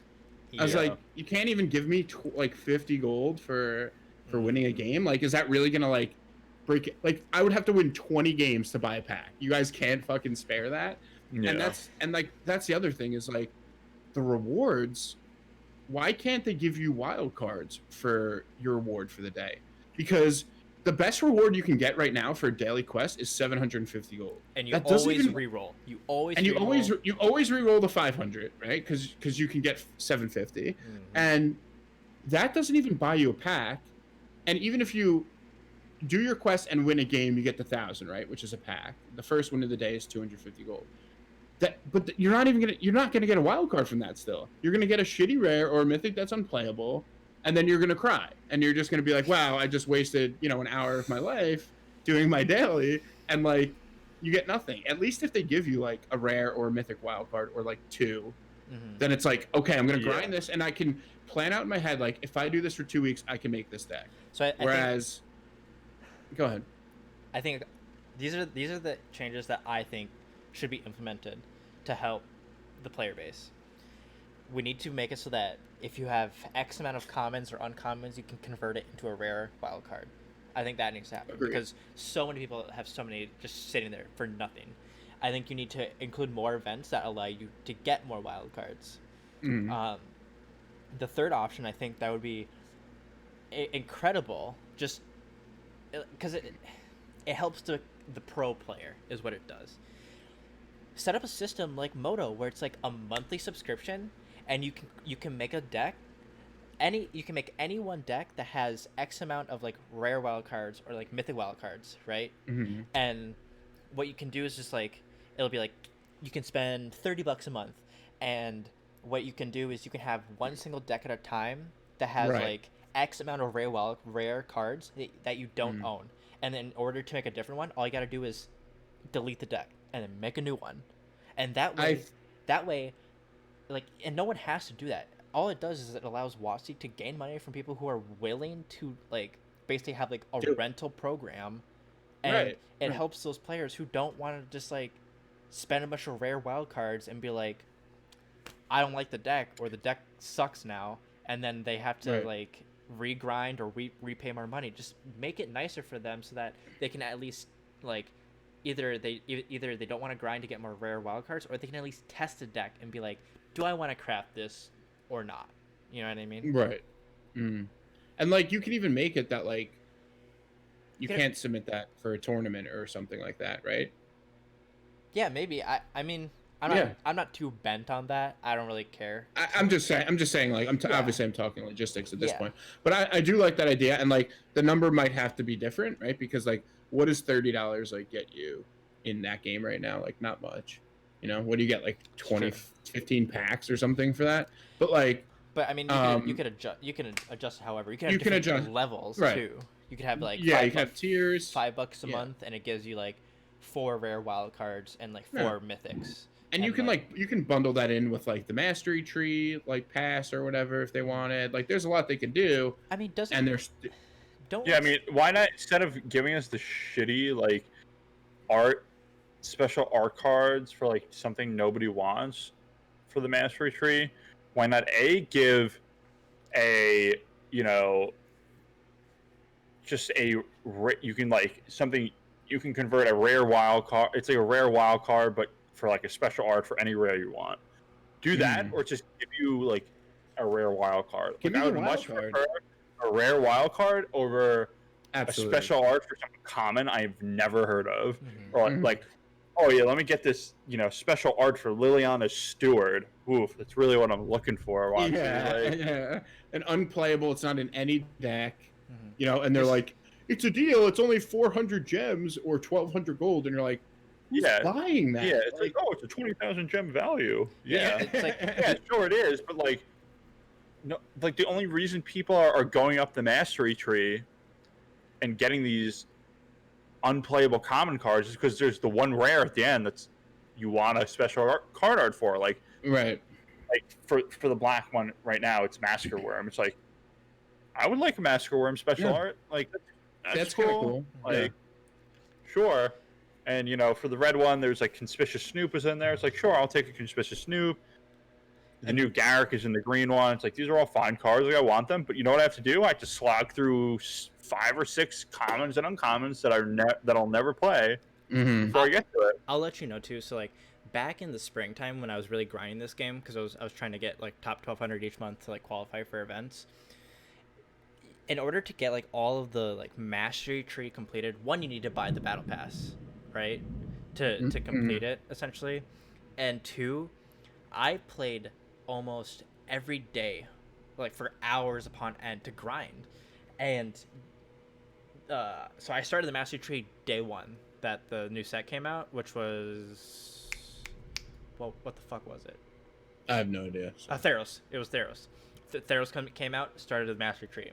By the last day that mastery tree, or that set was going to be done, and the new set was coming out, and there would be a new mastery tree, I think I had like just barely completed all 5 colors of that mastery tree. So it's not like, oh yeah, you can get this just by playing casually. It's like, you need to fucking grind this shit like really hard, and like you need to give your player base options. You need to help the free-to-play players. You need to help the people that want to spend money on the game. Like obviously Kevin doesn't mind spending money, but he wants to be reasonable. He doesn't want to spend like $500 and it just be like, yeah, you can like make a deck and a half if you want.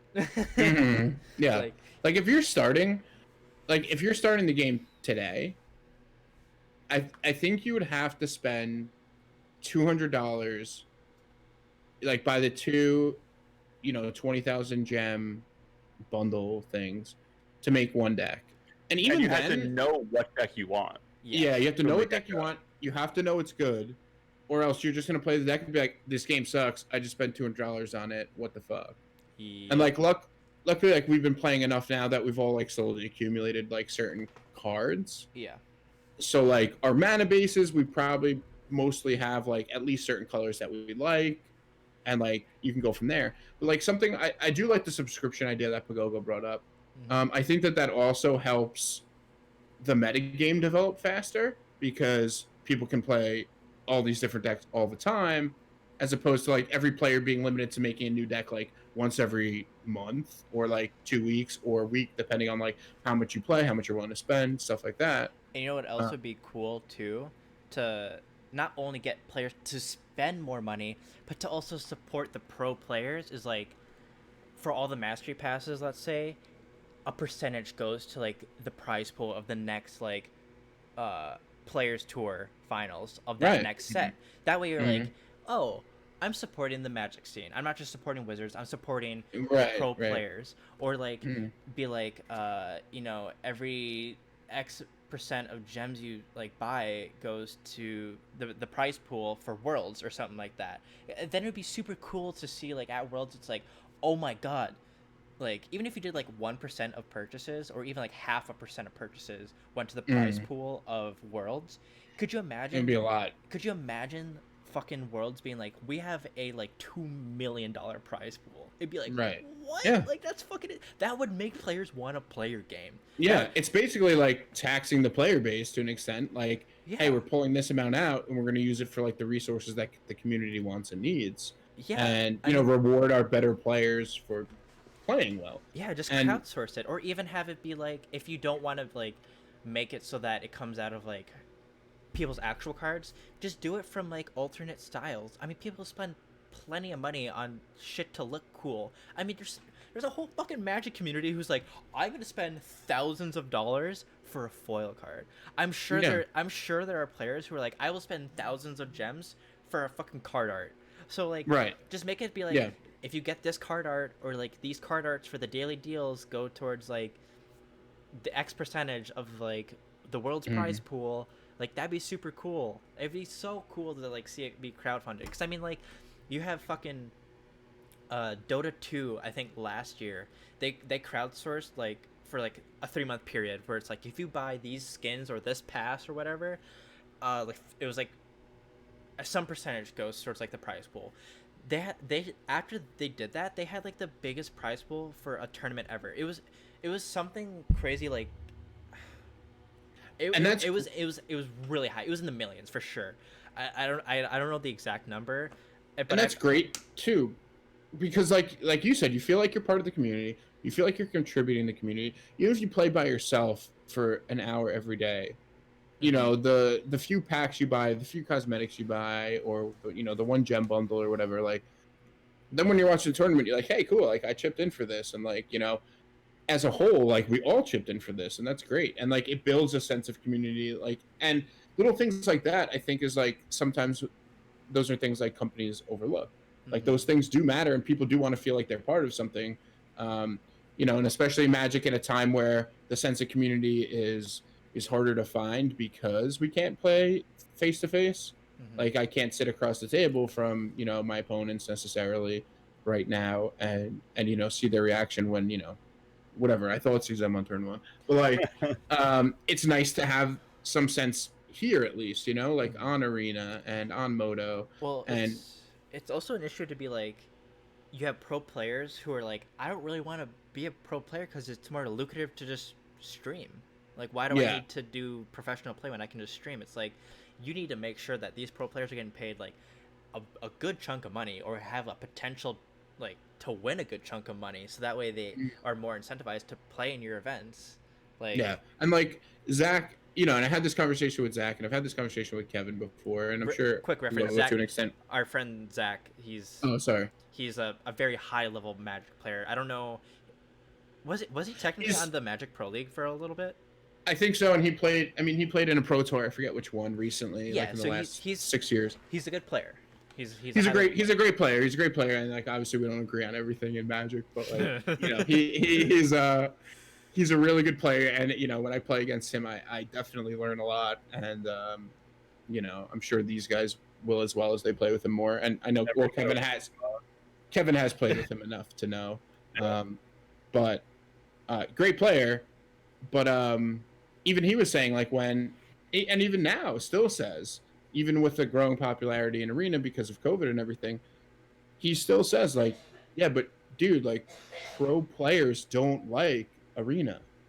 And I was like, that's weird. Like, why wouldn't you like it? And it's probably a lot of these points that we're bringing up now, the sense that there's not a lot of support for them. And they play, the guys who do play because they can, 1, play Magic, 2, there's the occasional, you know, big tournament that they win money for. And it's a way that they can grind, you know, qualifiers and stuff. But beyond that, they're like, it fucking sucks. So, yeah, because you have to get like first or second. You have to get a big placement in order to get that prize money. Right. Because like who cares if you get 32nd in a fucking tournament? It's like, here's $50, and you're like, cool, I got rent to pay next week. You know what I mean? And I spent the past month grinding this fucking game. It's like, and I understand, like, from Wizards' point, it's like, if they're not crowdfunding, like I suggested, then the price pool is going to be smaller, and they can't pay these like top 32 players as much because they just can't do it. But like, if you can increase that prize pool, you shouldn't. Not only should you increase like how much you win if you get like first or second, increase how much it is for these lower players so that they can be like, hey, maybe I could make a living being a pro player. Maybe it's not like amazing, but like at least be like, hey, I can earn an extra 500 a month or so just by like making top 32 of a tournament or something like that. You know, so I don't know. They just need to make it so that it's not as much of a feels bad if you don't like place as high. Like you're still high, but you're not like at the tippity top. Right. And this all comes back to like what we started this about, which was like the economy for the game, right? Which is like, honestly, has been a glaring issue since day one. Kevin's heard me rant about this. I don't even know how many times. And you too, Pagogo. Like, it's absurd to me that like not, as we always joke, guys, right? Like, small indie company, like, you guys like have been running a business for decades, and you're not small, and you have the resources to do it, and you have the teams that can do the research and program this and just do it. And you could do it right now. They could do it tomorrow. They could do it. And they're actively, and I believe Kevin's right in saying that like this is probably part of their strategy. Like, they actively are choosing to not make it that way for the players. And to me, that's a bit of a turnoff, because, you know, if I worked for a company and they were like, you know, yeah, we could do this for you, and it wouldn't cost us anything, and you know, it would make your quality of life 5 times better, and I'm not going to do it for you, I'd be like, fuck you, I'm leaving. Like, yeah, when they're just so bad. Good. Yeah. So the thing is, like, from a business perspective, right? Like, this is what I do for a living. You're the finance guy. Yeah, it makes sense. From like an actual business perspective, like, they're owned by Hasbro, right? Yeah, like, they're owned by a public company, and all Hasbro is supposed to do is do anything they can to benefit their shareholders, right? Right.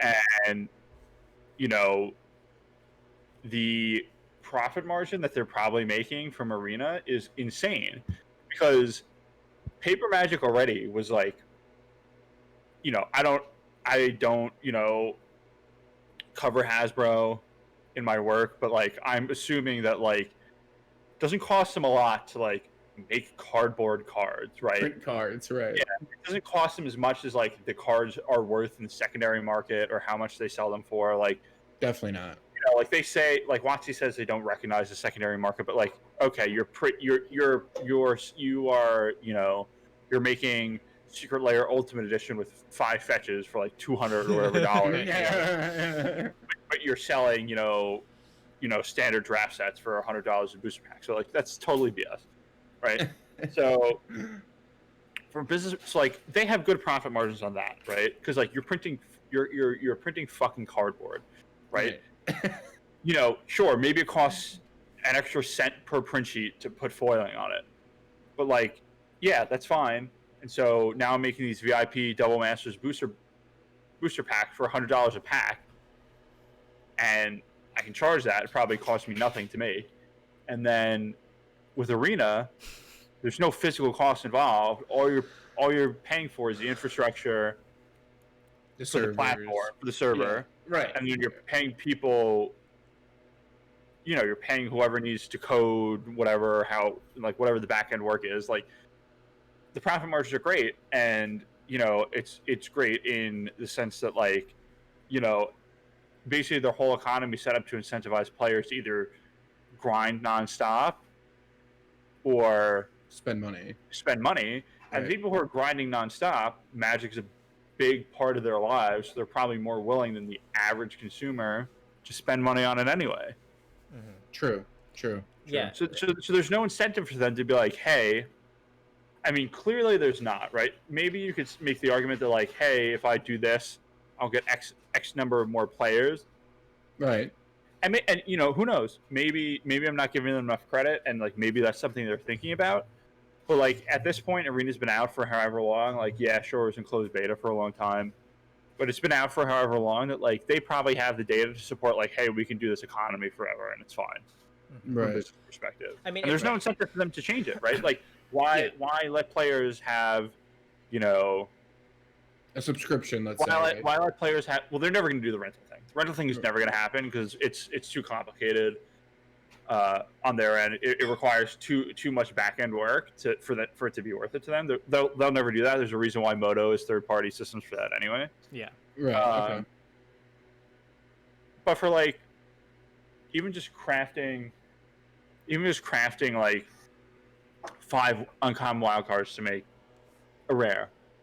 The reason why people buy so many packs, like I wouldn't buy so many packs if it was easier to get rare wildcards, right? Like, you know, like I spent $150 on Amonkhet Remastered and got 29 rare wildcards, and I'm still sitting here. Like, there's all these decks I want to build. I want to build Banned Spirits. I want to build some stupid Golgari mill deck. I want to build, you know, the Rakdos deck that I made. I want to build all this shit, but I'm like, I can't because I need to pick it because I think the only people that are really like can spend like $50 to $100 in expansion to be set and like not have to play a ton, or the people who have been spending like $50 to $100 a month since the game came out. Right. Because those people who have been consistently buying they have the mana base, they have all that. They're consistently getting the good rares, the good mythics, and everything. Like, it's fine for them. But for everybody else who's like, especially for new players, right? Like, that's one thing like I never think about because like, obviously it's not really applicable to me for like the new player experience, right? Like, I know that's a big thing that like Hearthstone focuses on is like new player experience. Like, how do we offer new players enough to make it like so they're playing the game as in a way that other players would be playing it, right? And like, if you think about like whiz bang, right? Back in the day, it's like a really crude way of doing it, but like 1,600 dust for whiz bang to be able to get access to like decks that are actually functional, right? Right. Like, not just making your fucking like Chillwind Yeti like decks. You know, well, which is kind of like decks. And which like, is what they give you in Arena. And that's they give you like, here's like white, green aggro, and it's like all commons, and then like, oh my god, it tops off with like the Regal Cat that gives your cast lifelink. And you're like, wow, and they give you one of them, right? And there's no lands. There's like one land, I think, sometimes in those. Yeah. That's the thing is like the new player experience is terrible. Like, I couldn't imagine. Like, I've thought about like Grant shits on Wasi all the time, right? But he likes Magic, right? So I've thought about being like, hey, we've been playing a lot of Arena lately. Like, you should try it out. But I'm not going to go like, hey, Grant, you should try Arena. You probably need to spend $300 to make a deck. Right. He's going to be like, fuck you. Yeah. I'll keep playing Call of Duty. Like, exactly. There's no incentive. Going back to like you saying like, it doesn't cost WotC really anything to like, basically make money on Arena. Because like, realistically, if WotC's like, how can we make a bunch of money really quick tomorrow? I would just be like, sell 5 rare wildcards for like $10, and people would be like, oh. People would. I would 100% buy that. I would buy it. Exactly. Snap buy it. If WotC put a thing in the store, 250 rare wildcards for $100, I would buy it. I wouldn't even think about it. Yeah, I would too. What are you doing? I'd be like, I have to do this. You're like, I know rent's due tomorrow, but babe, we're late on rent. We're late on rent this month, and that's okay. Like, no, but the thing is, like, it's really an issue where like for like me, like for me and Sean, we are both very willing to spend money on this stuff, right? Like, it's not responsible. Shouldn't do it. Right. Horrible idea. Much better to do it in paper Magic. Yeah, exactly. It's like, we are very like coming from me, the guy who spent $250 on Valorant skins and hasn't played Valorant in like months, right? I've been wanting to play with you so badly. Right? I know. We'll play eventually. Right? I'm that guy. Right? I am the guy who will buy any cosmetics you put out. Okay, viewers, just to give you an idea. Just to give you an idea of what Kevin's like, we were playing Valorant one day, and all of a sudden we check the store, and I'm like, oh, there's new skins, and Kevin goes, oh, there's new skins, and I'm like, yeah, there's new skins, and he's like, and he fucking looks, he's like, oh shit, dude, those are nice, and I'm like, yeah, they are nice. We get in the game. He fucking has the skin already on his gun, and I'm like, what the fuck are you doing? And I'm like, in my head, I'm like doing the math, like, okay, that skin was like $20, I think. Okay, all right. All of a sudden, next round, he gets a new gun out, new skin from that same like set, and I'm like, what the fuck? And all of a sudden, I'm like, wait, you have the new knife too? He's like, I bought the whole new set, dude. I got it. And I'm like, what the fuck? Yeah, but I was like, Kevin, the set's like $200. He's like, well, the way I justify it is that by spending the money in the beta, you get a 20% increased return when the game goes live. And I'm like, exactly. But okay. Yeah, but so it's like I'm that guy, right? Yeah. And I have a hard time justifying spending money on Arena. Yeah, it's hard to justify. I still do it, but like, my favorite thing to do is to tempt you. I know, but it's like if Arena was literally like, here's 50 or here's 25 mythic wildcards for $75 or something, or $50 or whatever it is, I wouldn't even hesitate. Mm-hmm. Like when I was like, when Amonkhet Remaster came out, I was like, fucking, I'm buying everything. That's different, right? But like when I'm just like playing casually and I'm like, I take a break for a week or something. I haven't been like playing as much because of like work, and I'm like, oh, I really want to make this cool new deck or whatever. And it's like, oh, do I spend $50 on 45 packs and hope I get like, I know this isn't the most recent set, but like, I'll buy M20 packs so I can like get a chance to get whatever cards I need, like because that's like 4 wild cards from that, or 4 rares are from M20. Mm-hmm. And it's like, 9 times out of 10 you don't get those anyway. Right. So it's like, it's like if WotC was literally like, here's 75, 50 wild cards, 50 rare wild cards for $100. It costs them literally nothing to do. Yeah. It costs them, a couple days maybe. Like, obviously, I don't know how much time it takes to like code these things in. Code things, right? Say it takes a week, right? Say it takes a month somehow. Somehow, some way, takes them a month. It takes one dude a month to code it, right? Right. Say you're paying a software engineer $100,000 a year, right? So in for 1 month, call it 8,000. Yeah, call it $8,000, right? Cost you $8,000 to build in this feature to have your player base buy made up shit, right? How quickly do you think you're going to make back your money? Plus today, 100%. It would take literally an hour. Yeah, literally. If WotC went on their Twitter, went on the official match Twitter and the MTGA Arena Twitter and was like, hey, here's this, people would flock to buy this shit. And they just don't do it. Because, why? Because people are like, oh, the system sucks, but like, I have to do it. This is how I want to play Magic. Because, like, especially nowadays, they're really milking fucking COVID because, like, you can't do shit. Yeah, I can't. It's like, yeah, people play webcam Magic, right? But I'm not going to play webcam standard. Right. Right? Like, nobody's playing webcam standard. There's no... LGS is like hosting webcam tournaments. It's all like, hey, do this event in Arena, send us a picture of whatever, and we'll, give you a code for a sleeve in game. Mm-hmm. So nobody's playing webcam standard, webcam historic, webcam. Maybe people are playing webcam modern if they're like playing with friends or something, or like webcam EDH eternal formats. Yeah. If I had a vintage deck, I'd be like, and I had friends who played Vintage, I'd be like, hey, Steve, let's play some Vintage. Technically, we all have Vintage decks, Kevin, but that's besides the point.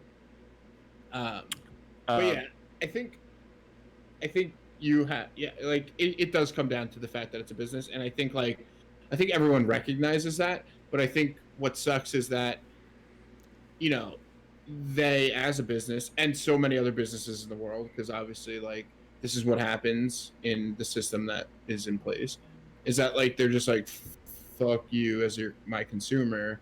If I don't literally, like, businesses, if they don't have to do something, they often don't, and that's what sucks. The thing is, right, is being part of a public company is very different from being a private company, right? Mm-hmm. So WotC being part of Hasbro gives them a lot of extra resources. Like, I don't know if Arena becomes a thing and the investment in Arena becomes a thing if they're not owned by Hasbro, right? Because you need to pull resources and you need to, take on additional debt to like build out these projects in the hope that these projects pay off, and right. Public companies just have better access to these things, right? Like, it's easier for Hasbro to go to a bank and be like, hey, I want a loan for $2 billion, than for Wizards of the Coast private company to do the same thing, right? Mm. So they have the access to additional investment to build out these platforms, but once they have the platforms built out, right, you have that initial R&D spend and all that development spend, through the door and spent. Your goal is just to milk that. You milk that for as much money as you can. Right. Yeah. Right? No. You keep it to a level where like it doesn't get so out of control. Like, I don't think the economy is so bad, like people are going to stop playing. Like, I'm not going to stop playing Arena because the economy is so bad. The economy is horrible, but like it's not bad to the point where I'm going to stop playing. But like, that's great for them because the economy is like in a middle ground, right? It's bad, but it's not bad enough where people are going to stop playing. Yeah, and it's just like it's just a spot where like they can milk so much money off of Arena for next to nothing. Whereas like if they were a private company, it's so much easier to be like, hey, we'll take a 10-15% profit margin on this and call it a day. Like, we want to do this for the players, we want to do it for this and that. If you're a private company and you have good enough funding from whoever, that you can do that. It's fine. But when you're a public company and you need to appease shareholders and you need to keep, you have numbers to hit and shit like that. Keep earnings at a certain point. You need to have leverage at a certain point, which is a finance term. But like, you need to have things at a certain level that are acceptable for a public company. This is how it is. And for Hasbro, they're I'm sure they're doing well. I don't follow them that much, but I'm sure they're doing fine. Especially, I'm sure in this COVID environment as a toy company, it's probably a bit harder, but I'm sure these digital platforms are really picking up whatever slack they have, right? Because there are people, with any business, there are people that are not going to do the digital. They're only going to do whatever the physical platform is. That's just how it is. Like, think about even just like with retail shopping, some people are purists. They only want to go to the store, touch what they're going to buy. If they're going to spend $2,000 on a coat, they want to touch the coat, put it on, make sure it fits well. But there are some people who will buy it online, and it's different in the sense that like for a game, it's like I can play the game or I can't play the game. Right. That's it. There's no other way to play Magic right now, really. I mean, it could be different other places in the world. There could be game, stores open in Germany or whatever. Right. In the US, but here it's not happening. Well, technically, game stores can run events. They're just not. They don't give you Planeswalker points. They're not sponsored by WotC. So technically, you can still do like F&M. You could still do a pre-release event. I mean, I just saw like a photo on Twitter a couple days ago where there was a fucking LGS that was like, just held our double masters like Yeah, I saw that as pre-release, well. and people are like, and like people in the Nobody was picture, wearing that. yeah, and people are like, what the fuck is going on? And even in the comments, I saw people like, I saw some people saying, hey, I go to this LGS, everyone knows each other, and we, they had bashed, but they, we thought we felt comfortable around each other, not wearing them. It's like, that's not the fucking point, dude. Like, yeah, that's not the point. I don't give a shit if you feel comfortable around each other. Yeah. You wear the fucking mask, you stay 6 feet apart, and you follow the guidelines, because you're fucking everything up. There's a reason why we're in the place that we're at. And right. And like, people think it's like bullshit or whatever, and it's like, no, the reason our country is the only country not doing better is because we're the only country not doing the right thing. Yeah, and that's the end of the discussion. There's no other reason. And like, the reason why I'm so heated over this too is because I have a kid on the way. Like, September 30th, due date. That's when my child is supposed to be born, right? Either sooner or a little later than that. Who knows? But like, there's a very real possibility that I will not see my child be born because of COVID. Right. Whether they're whether they say it is not safe for you to be in here, we need to only have the woman here, my wife, right? Or they're like, I'm sorry, because of the current conditions, you're exhibiting a cough, which I know is allergies potentially. Right. They're just gonna be like, we can't allow you here. No, they're absolutely not gonna risk it. And like, I fully understand that. I'm not gonna fight them on that. You know what I mean? But it's like, I'm gonna miss out on this very big life event potentially, and like that scares the shit out of me. I don't want that to happen. And even then, like, Hannah, my wife, she talked to one of her friends who just had a child, and like this like July or something like that, and he was told that from the doctors that no one is allowed to see the baby for a month, not even family. Like, it's only the parents that can see the child, and on top of that, no one else can hold the baby for 3 months. And it's like, this is some really tough shit that's going on. Like, I don't give a fuck if you're like, oh my god, I can't go out for dinner on Friday nights anymore. I just want to have my Friday night McDonald's with my friends. It's like, I don't give a fuck. Like, I'm trying to see my child give birth. I'm trying to, I want, like, my family to be involved with my son, like on the way. And that's just, it's so hard to have to, tell my family, like, hey, there's a possibility that you're not going to see my child for a month or 3 months, something like that. It's like, how the fuck do I tell that to my parents? Like, that's so fucking hard. And the only reason that, like, we're in this position is because people just, they don't fucking care, or they don't, or they think they know what's best. And it's like, oh my god, dude, it's like fucking Gerald from fucking high school chemistry who fucking got a D on every test. It's like, I don't think we should be wearing masks. And I'm like, I'm sorry, Gerald, but fucking so this guy over here says we should, and he's from the CDC, so I don't know. And like, as hard as like that situation is for you and your family, like, think about how hard it is to wear a mask for 8 hours at work, dude. I do that. Yeah, it's not. It's not actually. Yeah. No, I'm obviously being a dick, but like, it's like, it's not hard. So I work I work a physical job, right? I work on construction sites, and I'm up and down a ladder all day, and I'm moving around. And some of these jobs, it's mostly interior. It's all interior actually, but like some of these jobs, now in New York City, it's fucking hot as balls, and some of these jobs don't have air conditioners set up yet, and like things like that. So like, and I'm a big guy. I'm sweating a shit ton, and like, I can keep my mask on for 10 hours a day between my commute, my work shift, and coming home, and I'm still perfectly healthy. I do not collapse on the job, and I'm not in the best health. And there have been no negative side effects to like wearing a mask and like, oh, it's my freedom. It's not. You're restricting other people's freedoms by not wearing it. Yeah, because now you can't go see your child be born because, X, Y, and Z, decided that they were going to go to Fire Island and have a fucking 50-person rager with no social distancing. And like it comes down to just like holding yourself accountable, holding other people accountable, and just do the right thing. Like it's not hard. Well, Like it's really not hard. I mean, I think some of the issues that people just don't think that this is a problem. I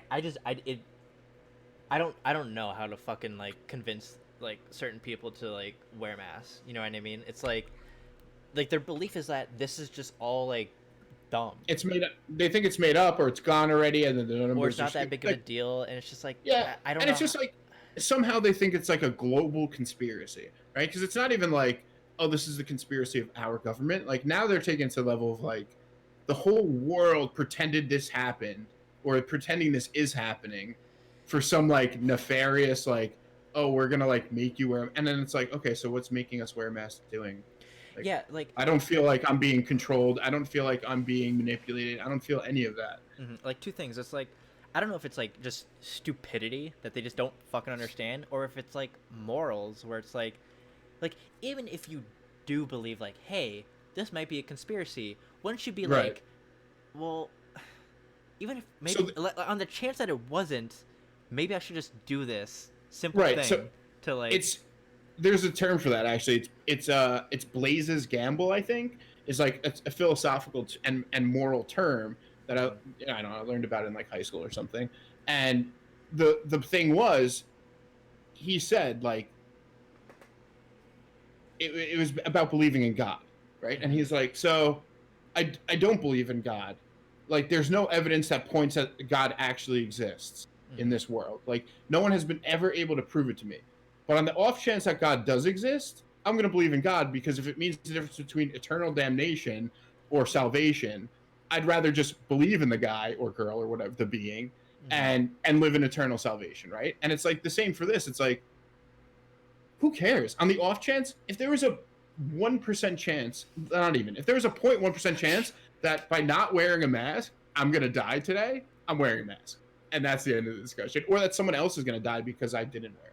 Yeah, which is the other issue at hand here. It's like if you're playing Magic and you're like, should I play around the counterspell? I mean, he's running Simic Flash or like Azorius Control. He's got 3 mana open. I mean, maybe I just take the gamble. But if I take the gamble, yeah, if I take the gamble, maybe I just flat out die. I don't know. Maybe I'll play it safe. You know what I mean? It's like just fucking do that. Just play it safe. Yeah, just play it safe. Oh my god. And I wonder if there's a correlation between players who play more into counter Magic and who don't wear masks. Probably. And here's like, and just as like very high together. Just as like another like, so I this is a comment that I literally heard today. Wait, was it today? No, sorry. It was yesterday when I was leaving the job site. I was working with Zach. Me and Zach worked. We wear a mask the whole day, whatever. We're waiting for the service elevator to take us out of the building. And there's one other guy there who was working in the apartment with us. And he's wearing his mask, but he's complaining about it, and like a lot of these guys do. And like, it's annoying to like work those types of jobs with a mask on the entire day. Like you're sweating balls, you're breathing hot air onto yourself, and you're already sweating. You're sweating in places you didn't know you could sweat from. Like it's very uncomfortable, but you do it because you have to do it. And the guy's saying like, he literally said, all these masks, blah, blah, blah, this and that. And he's like, more people are going to drop dead from wearing the mask than from COVID itself. And he kind of like chuckled. And I was like, you're going to tell me in this time period, 167,000 plus people are going to drop dead from wearing their masks than from the disease itself. And that's counting. And that's not considering the fact that we're at this point going to have a second wave, because it's like, oh, let's send everyone back to school. It's just like, there's so much wrong with the situation and how we're handling it that it's just laughable. And, to the point on that. I know there was like a study done. Sorry, I can't fucking represent for people who don't believe me, but like there was a study done where it was like they measured like the oxygen levels of people who like didn't wear masks versus people who did wear masks, whether it's day-to-day shit or like hardcore exercising, and there's no difference between the oxygen levels. It's like the same. There's not. It's all it is it's in your head. And I know that's difficult for some people to be like, okay, it feels hard to breathe, but I know that I'm getting the right amount of oxygen, right? Like Mhm. it's hard, but it's like you gotta understand that like you're fine. You're And if fine. You are fine. and Yeah. if an anxiety attack, because I get that shit, I get anxiety attacks and panic You attacks, get whatever. claustrophobic or something, and Well, like, not or you not feel. necessarily from mass, but from like other things. But it's like for me, it's like I just need to remove myself and just give myself a minute. And if you're feeling that with the mask, remove yourself from whatever area you are in and just take the mask off and be like, okay, Right. just calm down, just and then put it Yeah, back on and then and that's it. go out. And listen, for some people, it might be like a major issue, but then don't put yourself in those situations. Don't put other people in danger because you're going to have a panic attack or you're going to have X, Y, and Z, because you don't know if the person standing next to you on the train or on the walking by you on the subway, like on the sidewalk, sorry, you don't know what their life situation is, right? Like Mm-hmm. if that asshole walks by Pagogo and then Pagogo gets COVID, he's putting his baby and his wife at risk. Like they could die. Like they could literally die.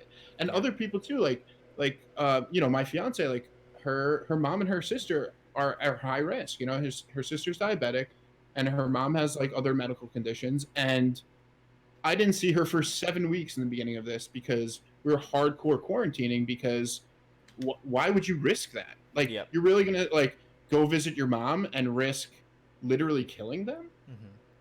Like Yeah. you can't wear a mask over your face. You have to go to your favorite restaurant. Like you have to go, do XYZ. It's just, and obviously, like I said at the beginning of this, I'm going to the beach tomorrow, right? But Mm-hmm. like I'm gonna do the right thing.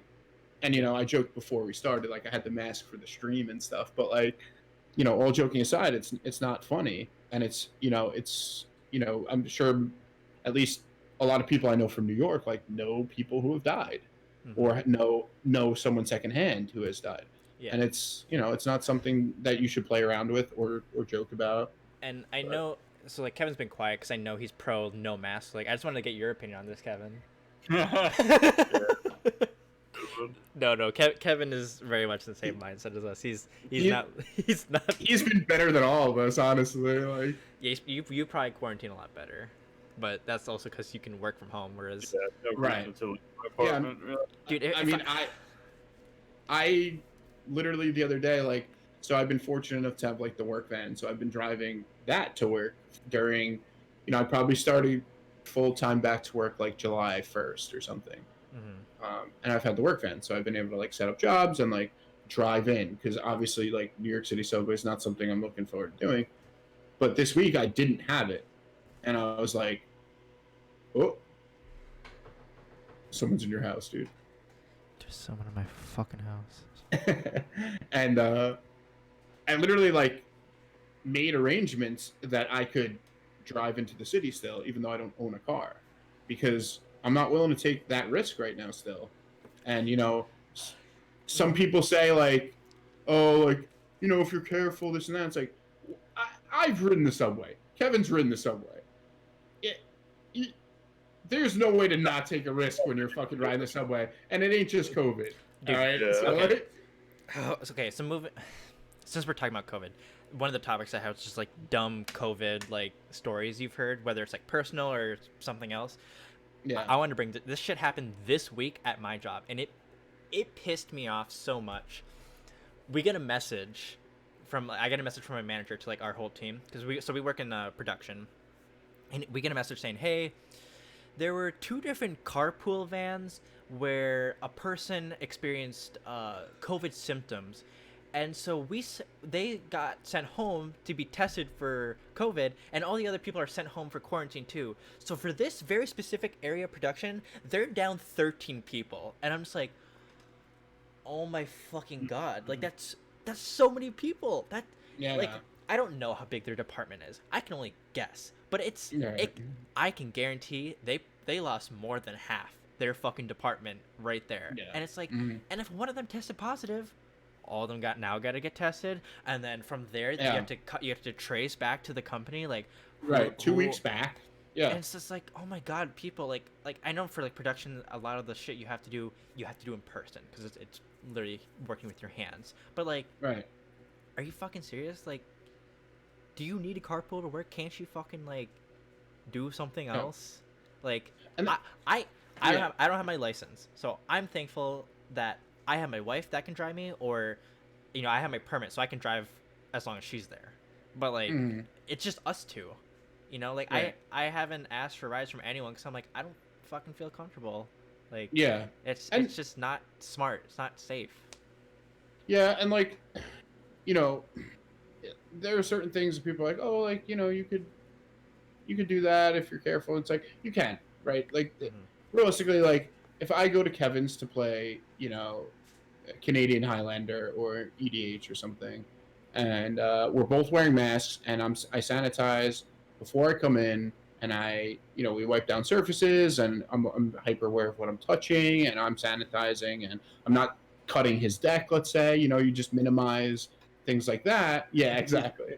Shuffling your deck. Like we could do it at this point. Like we could, if you know, if he felt comfortable with it and I felt comfortable with it. There's ways to do it. The issue is that people are like, oh yeah, I can go to this restaurant and eat outside, or they're at 25% capacity indoors, and like, you know, I just throw the mask on and I'm good. But then obviously while you're eating, you don't have your mask on, and then you're you know, you're sharing food with your friends, or hey, try my drink, and like, then it's like, well, what the fuck is the point? What's the point of any of it if you're just like not being aware of those things? And of course, once the drinks start flowing, it becomes a non-factor. The mask falls on the floor. You don't wear it the rest of the night, and you know, next thing you know, you're hooking up with the bartender or whatever, and you know, From 2 weeks experience. later, 2 weeks later, you're in the hospital. But like, As you're just seriously. like, she goes right in your face. You're like, Yeah. oh. And like, it's just, I don't know. It's something that doesn't make sense to me, and Another it's unfortunate. Yeah, another like dumb thing that that happens. Okay, sorry. Oh, I showed messages. My bad. Anyways, another thing dumb thing that fucking happens at my job is like, I don't know what the fuck it is, but people like don't know how to like talk like at a good distance from each other. And I'm not saying I'm not saying I'm not saying they stand next to you. Like imagine this microphone in your fucking face, right? And like if I'm over here, like it's a normal conversation, like hey, like, I know it's kind of hard to see on camera, but this is like a few feet. It's like hey, they'll like if they have a question, they'll be like, so like what do you think? And I'm just like, get the fuck away from me. Like I literally have to just be like, Yeah. I just slide further and further away. And I'm like, I don't know, like go ask this person. Just get the fuck away from me. It's like, do you not? And that's understand? the thing that like to top it all off, really, right? Is like the thing with like the current situation is that like now, right? And like so coming from people like us who like understood from the beginning what's going on and took professional advice seriously and understand how it spreads and why it's spreading and why it's caused such a, you know, a problem for like the medical industry, especially in the beginning, especially in New York, you know, with like overcrowded hospitals and stuff like this. Like now there's data and proof in literally every other country in the world that those guidelines work to reduce cases and stop the spread. Literally 100+ other provable sources, and yet people are still running around saying it's my freedom to not wear a mask, it's this, that, and the other thing. And it's like, you're purely being selfish, and I have news for you, that's not patriotic, because you're killing your fellow Americans by doing that. And Dude, like those people are the same people who would be like, Oko is not a problem, okay? It's a you issue. You need to figure out how to deal with it. And you're like, no, ban the fucking card. Yeah. And like not even, that's even like a weak example, honestly, for this, because like you're dealing with like people's lives, right? And like, well, magic's there are more people, important. and there are people who like who say like, you know, well, like just like ride it out, and like, you know, there's only a 3%, you know, death rate or whatever, and it's like, do you know what 3% of 300 million is? That's 9 to 10 million people. You're willing to just line them up and shoot them because you don't want to fucking wear a mask, or you don't want to not get your nails done or your hair done or go to your favorite bar? Like, you're willing to do that. And that comes back to what you were saying. Like, a lot of this is a moral issue. It really is truly a moral issue, and an understanding of science, and just basic how the world works. It's very extremely selfish. Yeah. To not do the right thing here. All in all, what we're saying is that we're morally better than these people down here. Okay? Right. Exactly. Yeah. We're up here. You're down here. Sorry. But, all right. You know, that's just the way it is. We're at 2 hours and 20 minutes right now, and That's insane. I know Kevin's got some food to be eaten. So yo, nice. Let's. What do you got? Wait, what do you got over there? Disco fries. Oh, from the diner. Yeah. Nice. So we'll stop it there, but nice. Yeah, this was a good first. This was stream. good. I like this. And we'll you know, we'll be back obviously, and you know, we'll have different topics to talk about, and yeah, more know, historic topics, more just real life topics too. And yeah, if there's any topics that like people want us to talk about, obviously just like, I don't know, type it in find chat. a way to type it in chat, or I don't know, email Pagogo or something. Email. But or yeah. if send Pagogo facts. Send him a fax. Assuming some people read this on YouTube or watch this on YouTube, you can just put it in the comments section as well, and we'll take a look. But yeah, and yeah, that's it. I mean, this was great, and I think you know, I'm looking forward to doing this more. So, all right, that's a stream. All right, thanks people for watching.